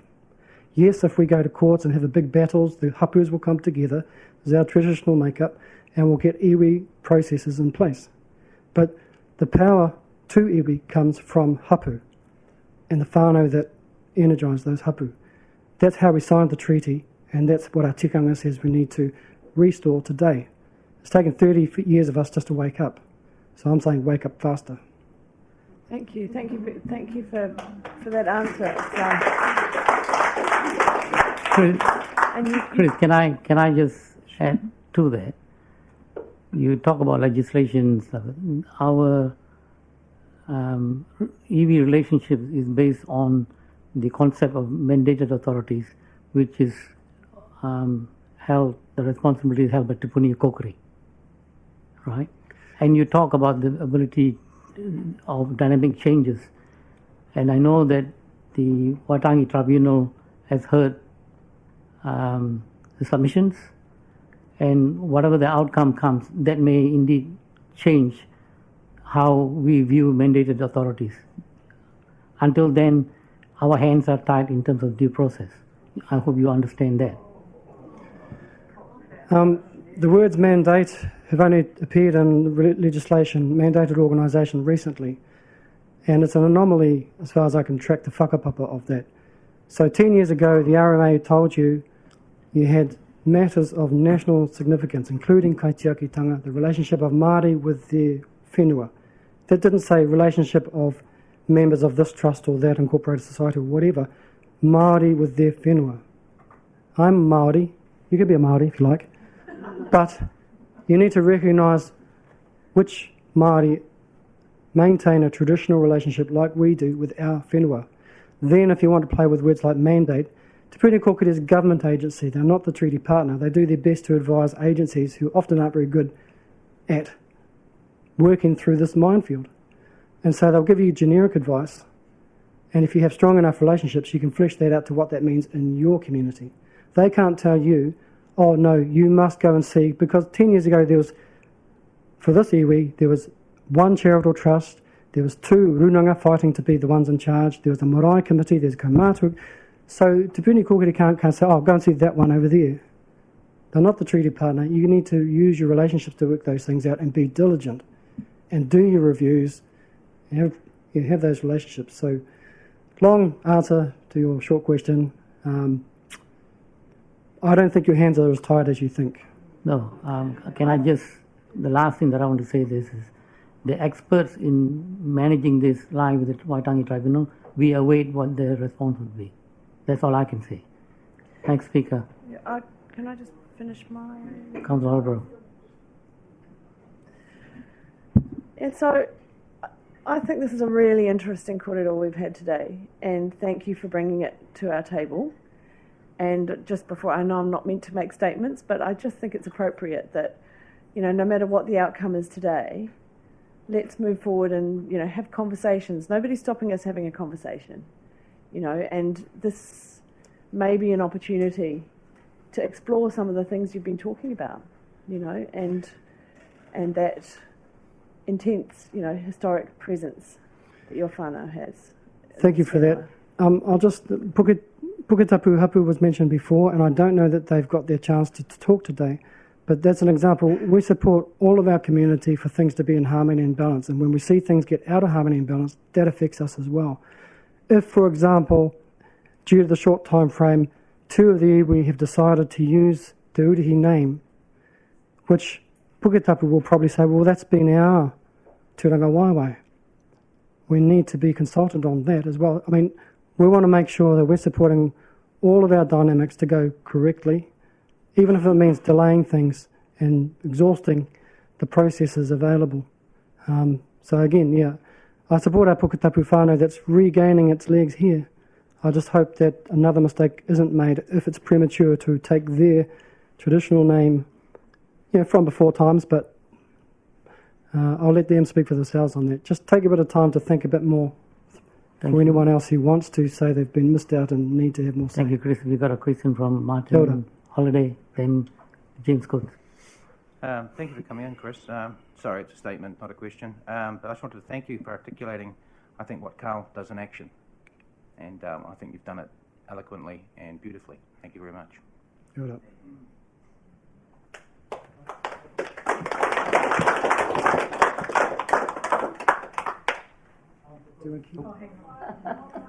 Oh, sorry. Sorry, your 3 minutes is up. I will accommodate you. Kia ora, Chris, and thank you for your kōrero. Are you aware, just listening to what you'd said and having sat in Te Whakaminanga, that Te Atiawa have themselves done an internal review of their own organisation and also their relationship with Council? And one of the things that they did identify in that review was the very thing that you have raised in terms of their liaison with Hapu, the very issue that you've raised. Are you aware that they've identified that as a challenge themselves and a need for there to be more work in that area? I'm Te Atiawa. I'm not familiar with the content of the discussions of that particular trust that you're talking about. Okay. Their meetings are not, necessarily open without a month's notice and selective. So there is more to Te Atiawa than the several people you're talking about. Yeah. Not to put anything down, I think there's great work going down. You can see the good work with the river. You can see a lot of organising. You can see the building of capacity amongst our people. So I put our big ups to our incorporated society, our Te Atiawa Trust, charitable trust. But we've got our Kaumātua Council, we've got our Marae Committee, we've got many other people who haven't yet had to say. Sure. I guess I'm just acknowledging the fact that that feed that you've provided has at least come through. So, kia ora. Kia ora. Thank you, Chris. The next speaker is Sharon Hunter. Hello. Morning, afternoon now. I'm here to talk for our 3,200 plus community members who signed a petition which has been online.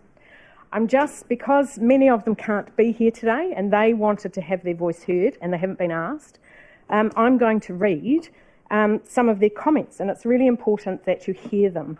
And this is, it's just a selection because I don't think you want to hear the 261 that are here. So I'm just going to read them out. The local community was not consulted. There is significant opposition to this proposal.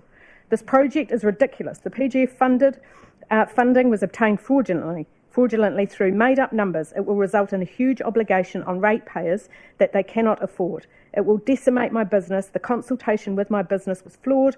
We were lied to. The consultation to the public is non-existent. This project should be dropped. Next. It's ridiculous. Listen to your bloody ratepayers. Next. Stop. KCDC. You have not listened to those against the project. We cannot afford any rates increase. KCDC misled the government about visitor numbers using the gateway. Just stop. It's a complete waste of money. It works perfectly fine how it is, and there are no tourists. Wouldn't be, and it won't be for a very long time, and why should you decide where our rates go? Council's Gateway project lacks the involvement and support of the visitor and tourism businesses. It is purposed to promote and leverage for our district's well-being. Its business case is commercially flawed and will saddle ratepayers with an insolvent asset from day one. And as an investment, it fails to yield the sort of sustainable economic return the Kāpiti ratepayers and New Zealand taxpayers should reasonably expect from our district's first and largest venture into economic development. The next, utterly unbelievable allocation of ratepayer funding. We need the council to fix our basic needs in the region first, before doing something as benign as this. I'm signing because there is no evidence that this proposal will benefit local residents. It's unnecessary and would spoil the attraction for visitors like myself and our family to this beautiful part of the coast.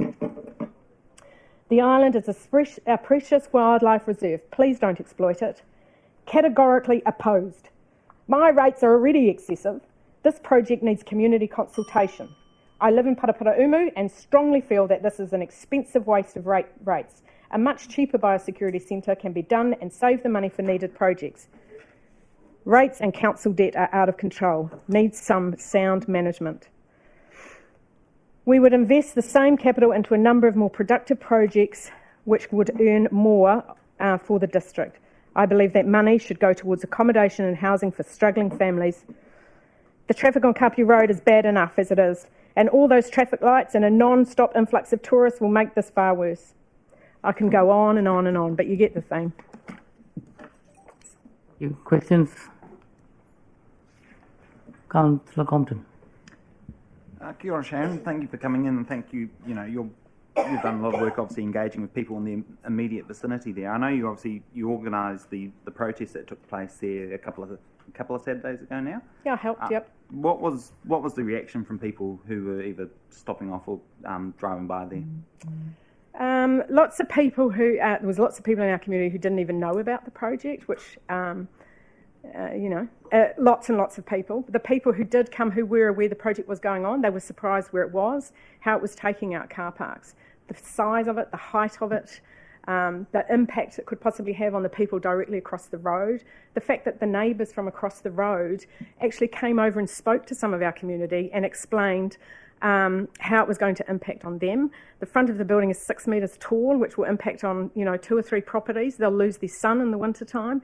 No one from council staff went and spoke to them when this project was initially put into resource consent. So as far as a resource consent is concerned, council staff should have approached at the very bare minimum the people who were impacted across the road. They should have got them to see the plans, what they were proposing, and sign them. They did none of that. Those people were completely unaware. One of our neighbours, who's been there for 40 odd years, didn't even know anything about it, found out about it in the paper. 40-something years. And the reaction from people was, don't spend the money, why are we doing this? What's it for? What's it for? What are we going to get from it? Those were some of the comments. Thank you. Councillor Holliday. Thank you, Sharon. I'm just going to refer back to the McLean Park consultation. In 2017, 105 submissions were received on the Gateway project in the submission. 68 were on a pre-written form, re the Gateway, being on the south side of the stream. My first question is, was that you? That did it? Yes, probably. Yes, it was. Yeah, okay. It was. So a key recommendation then came out of that, which was allowing space for a Gateway Kāpiti Island visitor centre on the south side of the Kutu stream. Yeah. Yet the questionnaire only had 3 options to select from, and all used the boat club and the boat club car park as an available space, as the available options. Yeah. So why did you do that? Because we needed something small and iconic. We thought, people were up for that. I did a survey. We got 300 and something replies. People were keen to, and I can show the survey to anybody, they were keen to have something that was small and iconic out of the boating club area because it would make it more dangerous. Our boating club is a huge community asset which gets used enormously, and somebody mentioned the spearfishing competition. It was fantastic to see, but loads of cars and trailers and things like that. So we didn't want to interfere with that, but we thought maybe a small thing that would be cost neutral, a few $100,000 potentially, just had some toilets in it. We're on the beach, we're doing a really great job, but just something to, pick up our game a little bit. And that's where it all kind of came from, not this. And also to ask the community. And as part of that, was the plan changed at all to accommodate the south side of the stream? Yes, it was. It seems that the approach ended up being very useful because today, since we're now talking about the south side of the stream, so question, you've been involved in this process for a while now, maybe had a vision for what the south side of the stream, what you'd like to see on the south side of the stream. Did the brief for the design when it came through meet those expectations? No.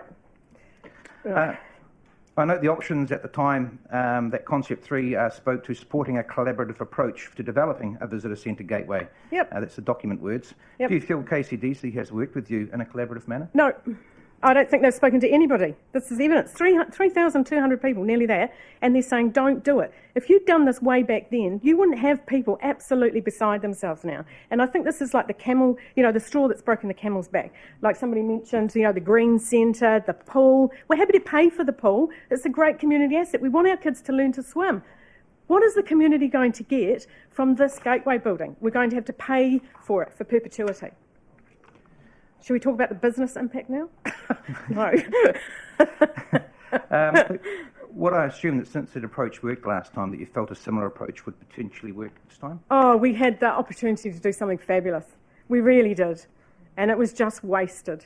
It's just been wasted, in my opinion. I guess it sort of leads to my next question. I note that last time 68 submissions were put in. This time there seems to be a lot more. Why do you think that the local community responded in the way that they have? Because they're not being heard. Actually, they're not being heard.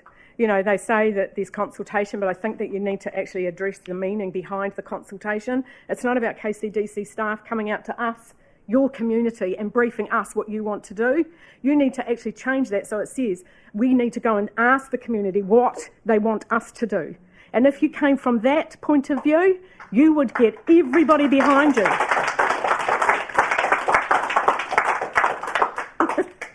That's all my questions. Look, thank you, and I just wanted to thank you for all the work you've done in the space as ward councillor. It's much appreciated. No worries. Councillor Halberon.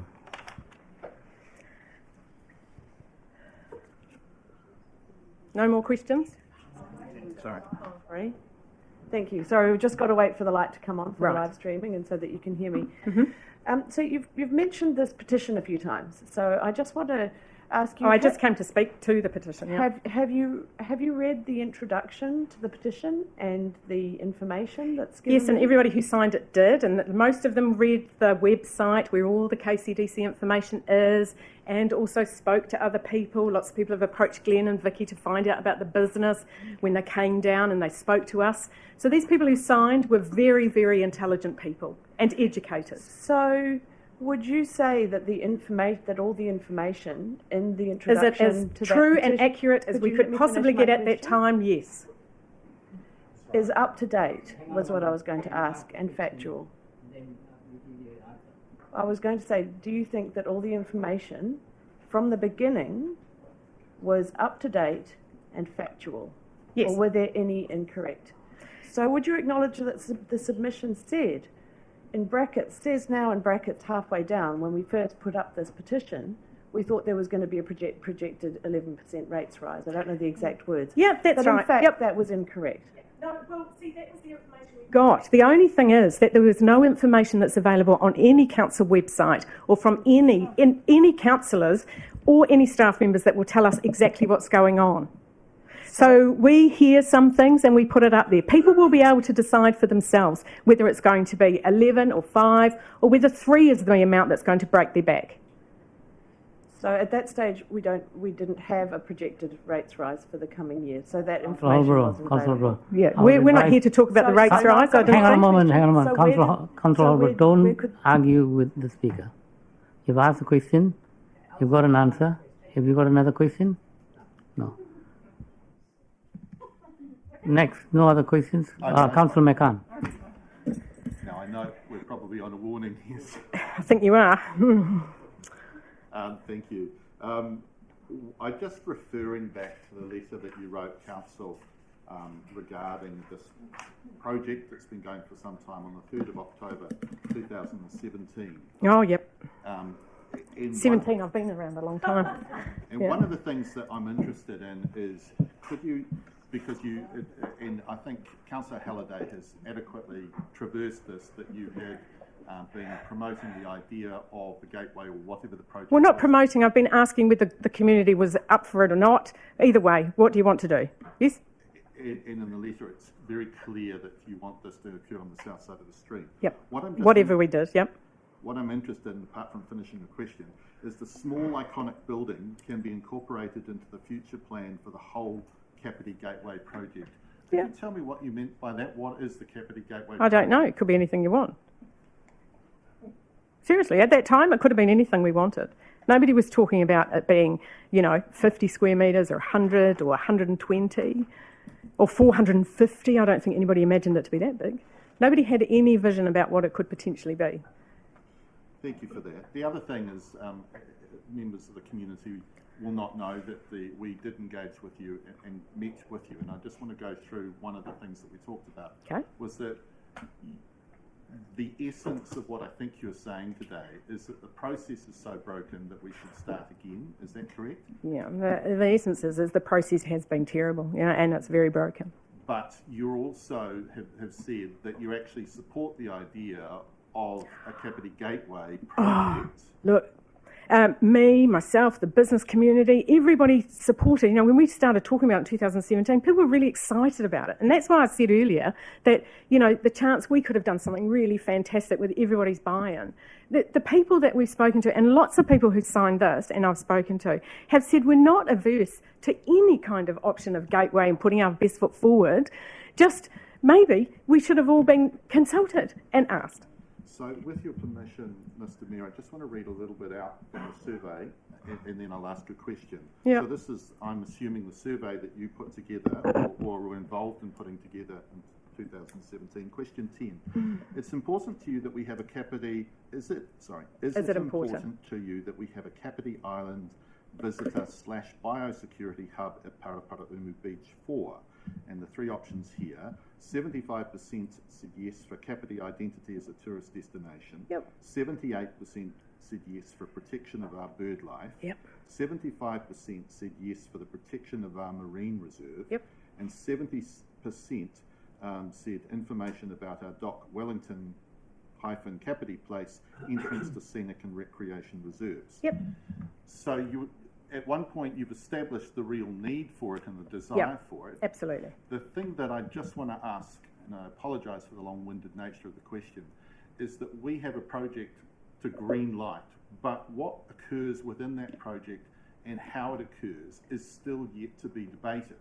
The problem is we're in a process whereby we have to green light for the sake of this government money. Or not, yeah. Do you think there are still options to have all those discussions or some of those discussions within that framework? This project. I honestly think it's probably a little bit too late because there are the amount of money to invest in the project, the whole project, the stream rejuvenation, the water filter systems, the building itself, and what's going to be in there, the ongoing costs of whether it's washing the windows or putting staff in there, whether it's going to be a bar and all those kinds of things, they should have been talked about, and that's the main issue. I think it's too late. So you would suggest? And I could never, Sorry, I didn't mean to cut you off.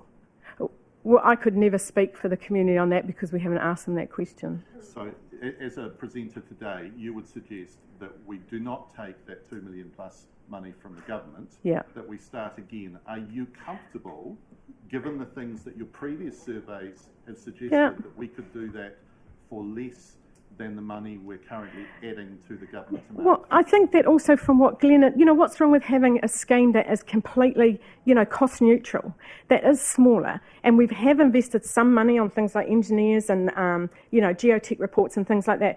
Perhaps we could still use those, and we could build something that is much smaller, that doesn't need to be staffed, has the digital, tells our whole story for everybody within that 2.25 million that has been in the long-term plan. And what is wrong with that? Going from the beach to... The question then is, because there are a number of people who've been saying we shouldn't add the council debt, you're actually saying that we should add that. Or don't do it all. You need to ask them all now. I can't make that decision for everybody. So the question, if I can finish, is you are saying that we should still add that debt, but just not have the project as large, as fast... I'm saying if you ask the community that question... Do you want to add 2.2 million to the debt of the council to build something small and iconic? Is it answer yes or no? And ask them to answer it. I can't do that. I won't enter into debate, but the question was, as a presenter, asking you, and you've chosen not to answer it. That's fine. Point of order, Mr. Chair. Point of order.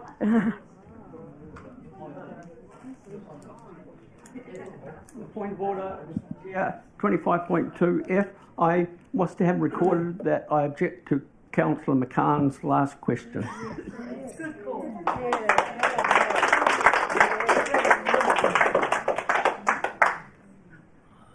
Look, there's a lot of stuff said both ways. Okay, I'll leave it at that. Jocelyn Pravanov, you got a question? Yes, I have. So, Sharon, can you come up? Sorry, thank you. Thank you through you, Mr. Chair. Thank you, Sharon, for coming along today. I'd just like to ask, no one's actually asked any questions around this today, and I think you're probably a key person to be able to answer this, is about what the impacts are on the businesses, both positively and negatively, and how you've come to those conclusions, please. Okay, so for the business community itself, I don't know whether some of you are aware, I was the chair of the Business Association. So we've undertaken surveys and conversations around the Gateway, of course. So our business community is not you've all been to the beach, I know you have, it's not vibrant, it's not like going into Greytown where you see beautiful buildings and, great thriving businesses. It's changing now, which is really lovely. But the thing is that a lot of the businesses don't gain from people going to the island. Most of the island visitors go for the day. So they might arrive on the train or by car and go to the island, they bring their lunch, so they're not shopping in our community, and they go to the island, they come back and they do the same, they just basically leave. So lots of our businesses don't gain from the Kāpiti Island visit. The other thing was that became very aware was they didn't want to have any competing businesses within whatever was decided could be the Gateway. And we thought that would be an A-OK. We've always said that throughout any of the consultation, and it has been noted in lots of documentation. The other thing was we thought that you couldn't actually put any kind of commercial within the reserve, the parkland. It's a park, and we didn't think you could put that much in there anyway. The fact that they've come out with these 3 options in the business community now, we have got a lot of the businesses, and I think that you would have received something that showed the concern from the business community. They've lodged submissions against the resource consent that says they are not supporting this Gateway because it will take away business from them. Your 3 options put in a high-end souvenir shop. Well, we've got a little art gallery, we've got somebody in the lotto shop, they sell souvenirs, the little Love Stomp place, they've got great little gifts and stuff. So you're taking away business from our business community after COVID that they're just trying to get over. So you put in a souvenir shop, and then you've got your visitor centre, you've got council staff, and you've 160 square metres that's used just for biosecurity. Then your other option is to put a cafe. How many cafes do we have at Paraparaumu Beach? Bars, the next option, is to put in the souvenir shop and the cafe with the visitor centre, with the biosecurity centre. And so you're not going to take business away from our business community? I think you will. And then your third option, which was just an absolute clanger, we're going to put a bar and brasserie down there. Did anybody, when you did your walk around, did anybody go into Umu? Did you speak to the owners of Umu? I think not. They've invested hundreds of thousands of dollars. Councillor Bravano, what was your question? How they've reacted. No, I asked what the impacts were on the business, both positive and negative, and how they've come to that conclusion. I think you've got the gist. So I have a subsequent question to that. So what you're saying is that that visitors to Kāpiti Island don't have use the businesses, but this potential, what is being proposed here, will actually take away some of the business opportunities outside the business district. Yeah, it will direct them directly into that. Yeah, the other thing to look at is that motels. There's no accommodation for people to come and stay anyway. So, Councillor Elliott. Thank you. I have just a couple of questions. Sharon, are you here speaking today as a representative of, as yourself, or as a representative of the Business Association at Paraparaumu? I'm here to present this petition from the 3,200 odd people. Okay, thank you. Are there any business owners you're aware of at Paraparaumu Beach who are supportive of this project? There are some. Yes, absolutely. Yes, there are some. Of course, everybody within the business community, like I said before, lots of people I've spoken to support some kind of something at the beach. They want to have people. They want their businesses to thrive. Okay. My next question is, a cafe opened up end of last year on Paraparaumu Beach. Yep. In competition directly to the other operators. Was there any opposition to that? Absolutely cafe, not. And has there been to any other business? It's in the business district, and we want to keep them there. The issue is that where this gateway is proposed is quite a significant walk, and if you want to actually funnel people down Kāpiti Road, get them into the gateway centre, if you put commercial business in there, they will stay. They won't come into the business district.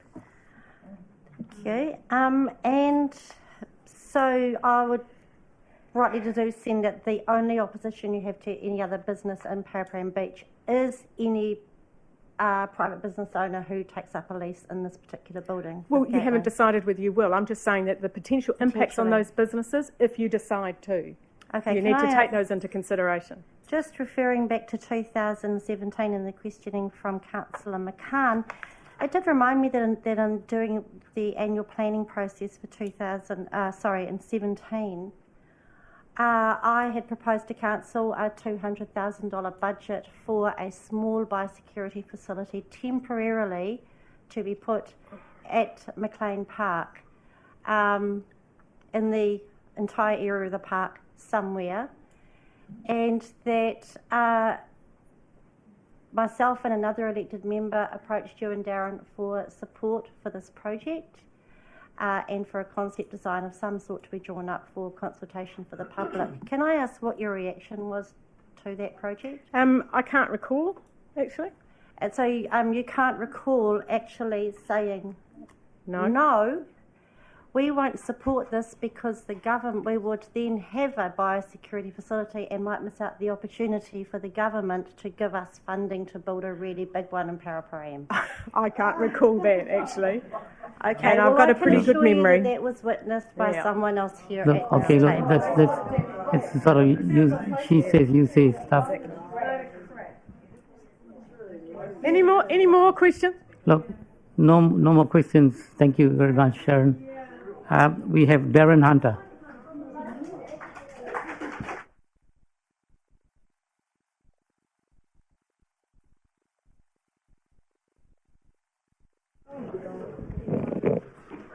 Good morning, everyone. Well, afternoon, probably. My name's Darren Hunter. I have an architectural practice at the beach, and I've been involved in the process of what's led up till today. The first note I've got here is that since 2017, we were engaged in a marathon, a slow process of lobbying, discussing, communicating with the community and council about McLean Park, a marathon. It was a process that I engaged in. I was pleased to engage in it. I live locally. We went through there was a long-term plan, there was some notes put in there. It eventuated with a TRC report and some recommendations made to council. I was part of that, and so were a large number of other people. Key stakeholders, you referred to them, not the wider community, key stakeholders were involved in those discussions. Then all of a sudden, we enter a sprint. The government waves some money under your nose and you run at it. As previous councillor said, Mr. Benton says, it's free money. Why wouldn't we? Well, I'm a taxpayer. It's not free money. It's our money. So, the marathon, thank you. So the marathon, which we were part of, which we believe was cordial, we believe was consultative, turned into this money grab. And that's what happened just prior to COVID. There was this urgency to get money from the PGF. The government set some conditions around it, and you jumped at it. Wrongly or rightly, you jumped at it. But what you did in the process is that you trampled on the procedures and the policies and the understandings as a community we had. You stood on that process because you were in a hurry to get the money. I can understand why you want the money, but the problem is you trampled the process. The process. The process is that everyone else in the society has to undertake a process. The government set a process called the RMA, Resource Management Act. In haste, you spent the best part of $250,000 of our money on a resource consent document because that was one of the criteria of applying for the money. You lodged that resource consent. Kindly council gave me a copy of that, and it's a dog of a document because it was processed in haste. So our tangata whenua here this morning, and I believe they're still going through a transition. It's a transition of grievances from the past because of failed process and broken promises. That's what's happened here. The legacy for council is, if you push this gateway through, is that you have said the process isn't important, the end result is important. Are you now adding to the future argument and discussion and discord because of a broken promise and a process purely for $2.2 million? What message does that send to the people within the construction industry? Railroad a resource consent through because it doesn't matter about the process, it matters about the result that you come to. That's what one of the councillors said to me last week. The process is over here and we've got a decision to make. But the process led you here today. You led you here with all these angry residents for whatever reason. They've all got their own reasons. But what's led us here today is the process that you went through. You botched it. You had the potential to have an inclusive. Yes, it would have been a compromise. Not everyone would have been happy. But you should have taken the community with you on that journey. You should have consulted. As Sharon says, it's not her decision to make the ultimate decision. It's a consultative process. So I propose to you is, what is going to be your legacy as a council? Are you going to be the council that railroaded a community, but hey, we got a great building out of it? And we will never know what that building will ever end up costing us, because I'm sure it'll get buried within the financials of what the thing's going to cost us. You know, central government probably won't come back to the table with you on future projects because they know that you've botched the process. You know, you talked about central government giving the money back. Well, maybe there's a discussion about the government saying, well, look, we actually, be honest and say we did make a bit of a hash of it, any chance that we can come back to the table. Or you just give the money back. What's wrong with that? After all, it's our money. It's your money. It's not free money. It's our money. And you're going to invest it on a building that's going to cost a great deal of money. Why are you involved in biosecurity for a start? Why are you involved in bars and restaurants and gift shops when you've got leaky buildings and all these other things that you need to fix? But it's the process. That's why I'm here today, is because you botched the process. You walked all over the democratic process that you set out yourselves. You set up advisory groups and disbanded them. You told people certain things and they weren't true. And then you, members of the community from the council, have attacked us for passing out false truths. You've done exactly the same thing. It's the process. You work for us, not the other way around. Good.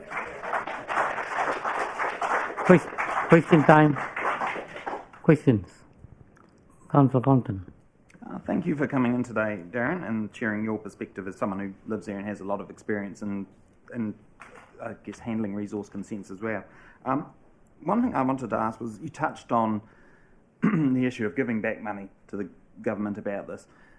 Do you think the government would be concerned that the proposed benefits from the Gateway have changed significantly in the business case we have before us today versus what was put to them in the Provincial Growth Fund application? Well, absolutely. I think they would probably be horrified. Behind closed doors, they're probably going to be horrified. In public, they're going to probably say it's a process because they've got egg on their face. You guys trumped up the numbers to be 58,000, 160 people a day at the island, when actually that wasn't true because Pricewaterhouse, after 8 months, you've realised that those numbers never stacked up. So as a government, if you're a minister or you're an analyst or whatever you're doing, you'd be looking at those numbers now and go, oh, what a shift in tide from what we presented. In some aspects, wouldn't that be considered fraud? Yeah. If I filled out a mortgage document and trumped up the numbers, wouldn't that be fraud? You trumped up the numbers to get the money, wrongly or rightly, with your... Mr. Hunter, be very careful what you're saying. That's all. I'm being very careful what I'm saying. We'll be very careful. Next question. My personal opinion. Now, my second question is, you obviously emailed councillors last night with the concerns of impacted residents who live near the Gateway. Yep. Just for the public record here, can you advise us how many non-compliant activities do you identified in that letter? So even within the council's own resource consent lodged on May last year, there's 11 non-complying activities. Some insignificant by some measure, some incredibly significant. But a bit of background on that is as I was a public citizen and wanted to lodge a resource consent with 11 non-complying activities, within days the council would notify me that it would need to be notified or partially notified. You've sat on 11 non-complying activities for 8 or 9 months, trying to plug the dike. This thing is leaking all over the place. From simple things like there's a concern about noise, there's a concern about light, but more importantly, it's things about the car parking. I can't think of a development in the last 30 years where you're allowed to build an additional building and then take away 17 car parks. You're meant to add car parks for the activity. And two of the most critical points is that you're using reserve land, which also we own as collectively as a community of New Zealand. It's reserve land. You're only meant to have 2% as a commercial entity on that land. You've pushed that to 2.7% of that land. When the boating club a few years wanted to put something in there, no, we can't do that because it's reserve land. Commercial activity must be restricted to 2%. You've exceeded that. In recent days, the PwC report says, oh, we could put a bar in. We could use the space between the two buildings. So what you're now doing is you're adding more commercial space to a resource consent that's already flawed. So as a community, what are we to believe of that resource consent? It's that it's flawed on repair, short of you guys just propping it up with paid consultants to tell you what you want to hear. It's flawed. You have to start again. Councillor Compton, you got another question? Yeah. Just one final one. Now, you've obviously, as you mentioned, you've got a long career as an architect and working on various projects. We heard earlier today from iwi that Te Uruhi has been occupied for a long time, a couple of centuries at least, if not slightly longer than that. What's your experience in terms of the risk of archaeological finds and stuff and the impact that could have on the time frame and the budget and those sorts of things that we're looking at today? Well, I think we touched on this at the May meeting. Who knows what's under that sand? Yes, it's been developed over a long period of time, but if there's an archaeological find, I was involved in the Bellagio building in Wellington where we found Maori early pre-European artefacts. That project was held up for months, 6 months, because we found archaeological finds. Who knows how long you'll be there if you find something in that environment with the weather conditions we've got? I don't know. That's why I think you added $1 million contingency into the budget, because of the concerns I raised at the time. But ironically, with all the experts within council, they didn't even think of the archaeological ramifications if there is something there. We don't know.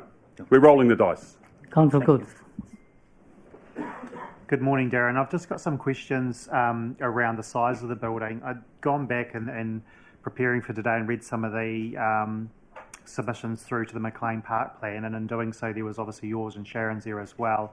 And if I quote, it refers to the need for land south of the Tautoko stream for a small iconic biosecurity hub / visitor centre.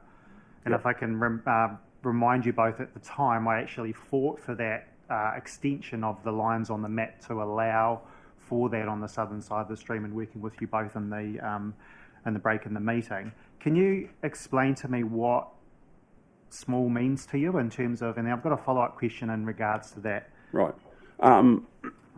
I think at the time we mentioned you, I think actually you asked me pointedly what I thought we would spend on something, and I think I said $2 million. I think that's what. So I believe that the stream is the first and foremost important thing you need to do, which is honour your commitment to iwi, which is to clean up the stream. There's a budget required for that. When I say small, I don't expect it to be 160 square metres of biosecurity. Could it be 20? Could it be 40? Probably yes, that might be sufficient. But when you go from a table and a bucket in the sand to 160 square metres of the building, that's a big leap. So you're spending 1.2 million on the building. Straight away, you're putting a whole lot of money into removing the car park. The building could be clear of the car park, and you're going to save $600,000 or more. So the building is a small part of it, but if those discussions with the community were thrown around as was promised to me at the earlier stages, then those ideas could have been thrashed out. Take it out of the car park, perhaps. Perhaps the biosecurity is only a shelter that can be used by the public after hours, because it's only used for 1 hour a day. Could it not be a barbecue area / toilets? So I've got a follow-up question, and I'm just conscious other people probably won't ask questions. So the next question is relating to your involvement in the design process. I want to make it really clear that I personally don't have an issue with you being involved in that process, and the reason why, because I don't want you to think that my question is an attack on you in terms of an architect submitting into that process. But I've requested the information in terms of that process, the design brief, and what I haven't been able to find, and it's partly due to time, was the size of the building that you designed based on the brief. My understanding was a brief was given to all 4 architects based on requirements around the biosecurity and so forth. Where I'm going to this is trying to understand where we've gone from a small building that is supposed to do biosecurity, visitor / gateway destination, the very thing that you all advocated for back in 2017. And so I'm interested in terms of the size of the building that your design, and I'm interested in the others as well, but... Sorry, I'm listening. You're right. Because I guess I'm trying to understand where we've gone from everyone's definition of small. I can answer that quite simply. The brief to the 4 designers, 6 designers were invited, only 4 took them up on it.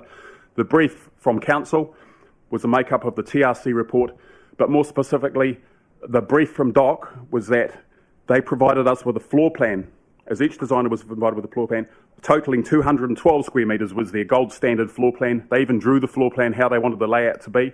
And each designer, and I've spoken to them all, bar Atfields, is that the brief was 212 square metres purely for DOC, was the brief, in addition to all this other stuff that they put in the brief. So as a designer, I'm thinking, hell, that's a big part of the building.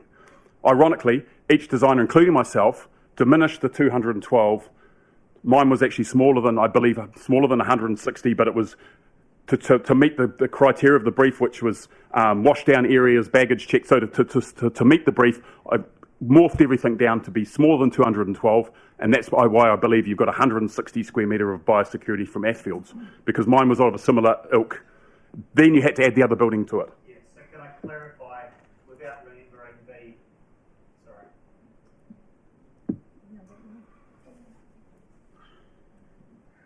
Sorry, just to clarify, so without remembering the exact size, and I appreciate that was a wee while ago, yours was of a similar size. It sounds like slightly smaller than Airfield's, but certainly around that sort of 150, 160 square metre size. The only difference between the two, my design and theirs, is that mine was scalable. It was made on a grid system, so you basically add portals to the end of the building. So if the community discussion was had, which was what I was told was going to happen, that the community would get to thrash out the 4 designs and pick them to bits, if you like, I was prepared for that. But the idea is my building was scalable, so you could just clip off or clip on, depending what the community said, not what I said or not what a panel of 12 said. Sure. Okay, that's helpful. Thanks, Darren.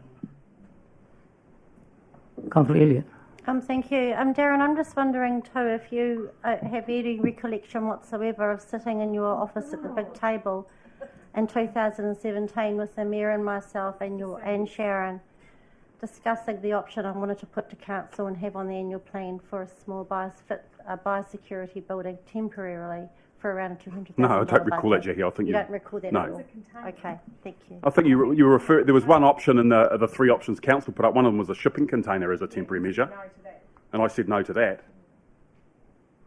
But that was of your 3 submissions to the McLean Park plan. That wasn't anything to that you proposed. Answer the question. Councillor McCann.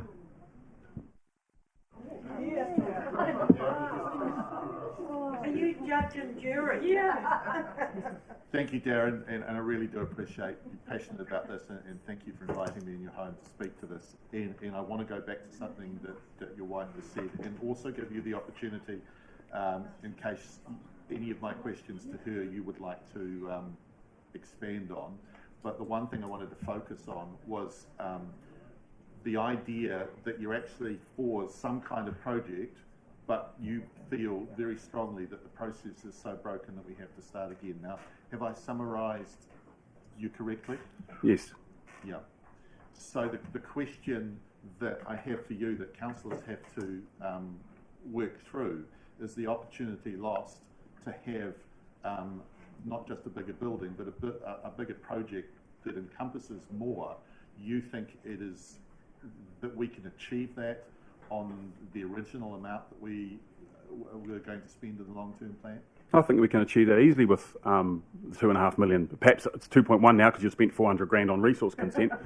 But I absolutely hand on heart know that we can achieve something. But what I'm overriding thing is that it needs to be collaborative. Feed off the minds of the Kāpiti community, not just 12 people in a room. So yes, I think we can achieve that. Like I said earlier, just take the building out of the car park, then the issue of the car park goes away, and you save yourself $600,000 to $800,000 in construction costs. And thank you for that, because I think it is something that as councillors have to weigh up, is all of those options. And just going back to, is there anything that you'd like to add to what your wife said to my questions before? No. Thank you very much. Yeah. Yeah. Thank you very much. No other questions. Look, we're going to have a 30-minute break for lunch, or 30 minutes will be fine. Yeah. During this break, we will.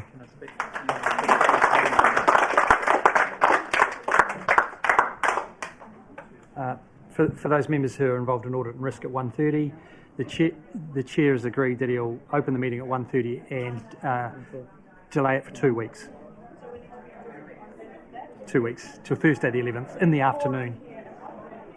So audit and risk members need to be here. We will need a quorum to do that. Yes.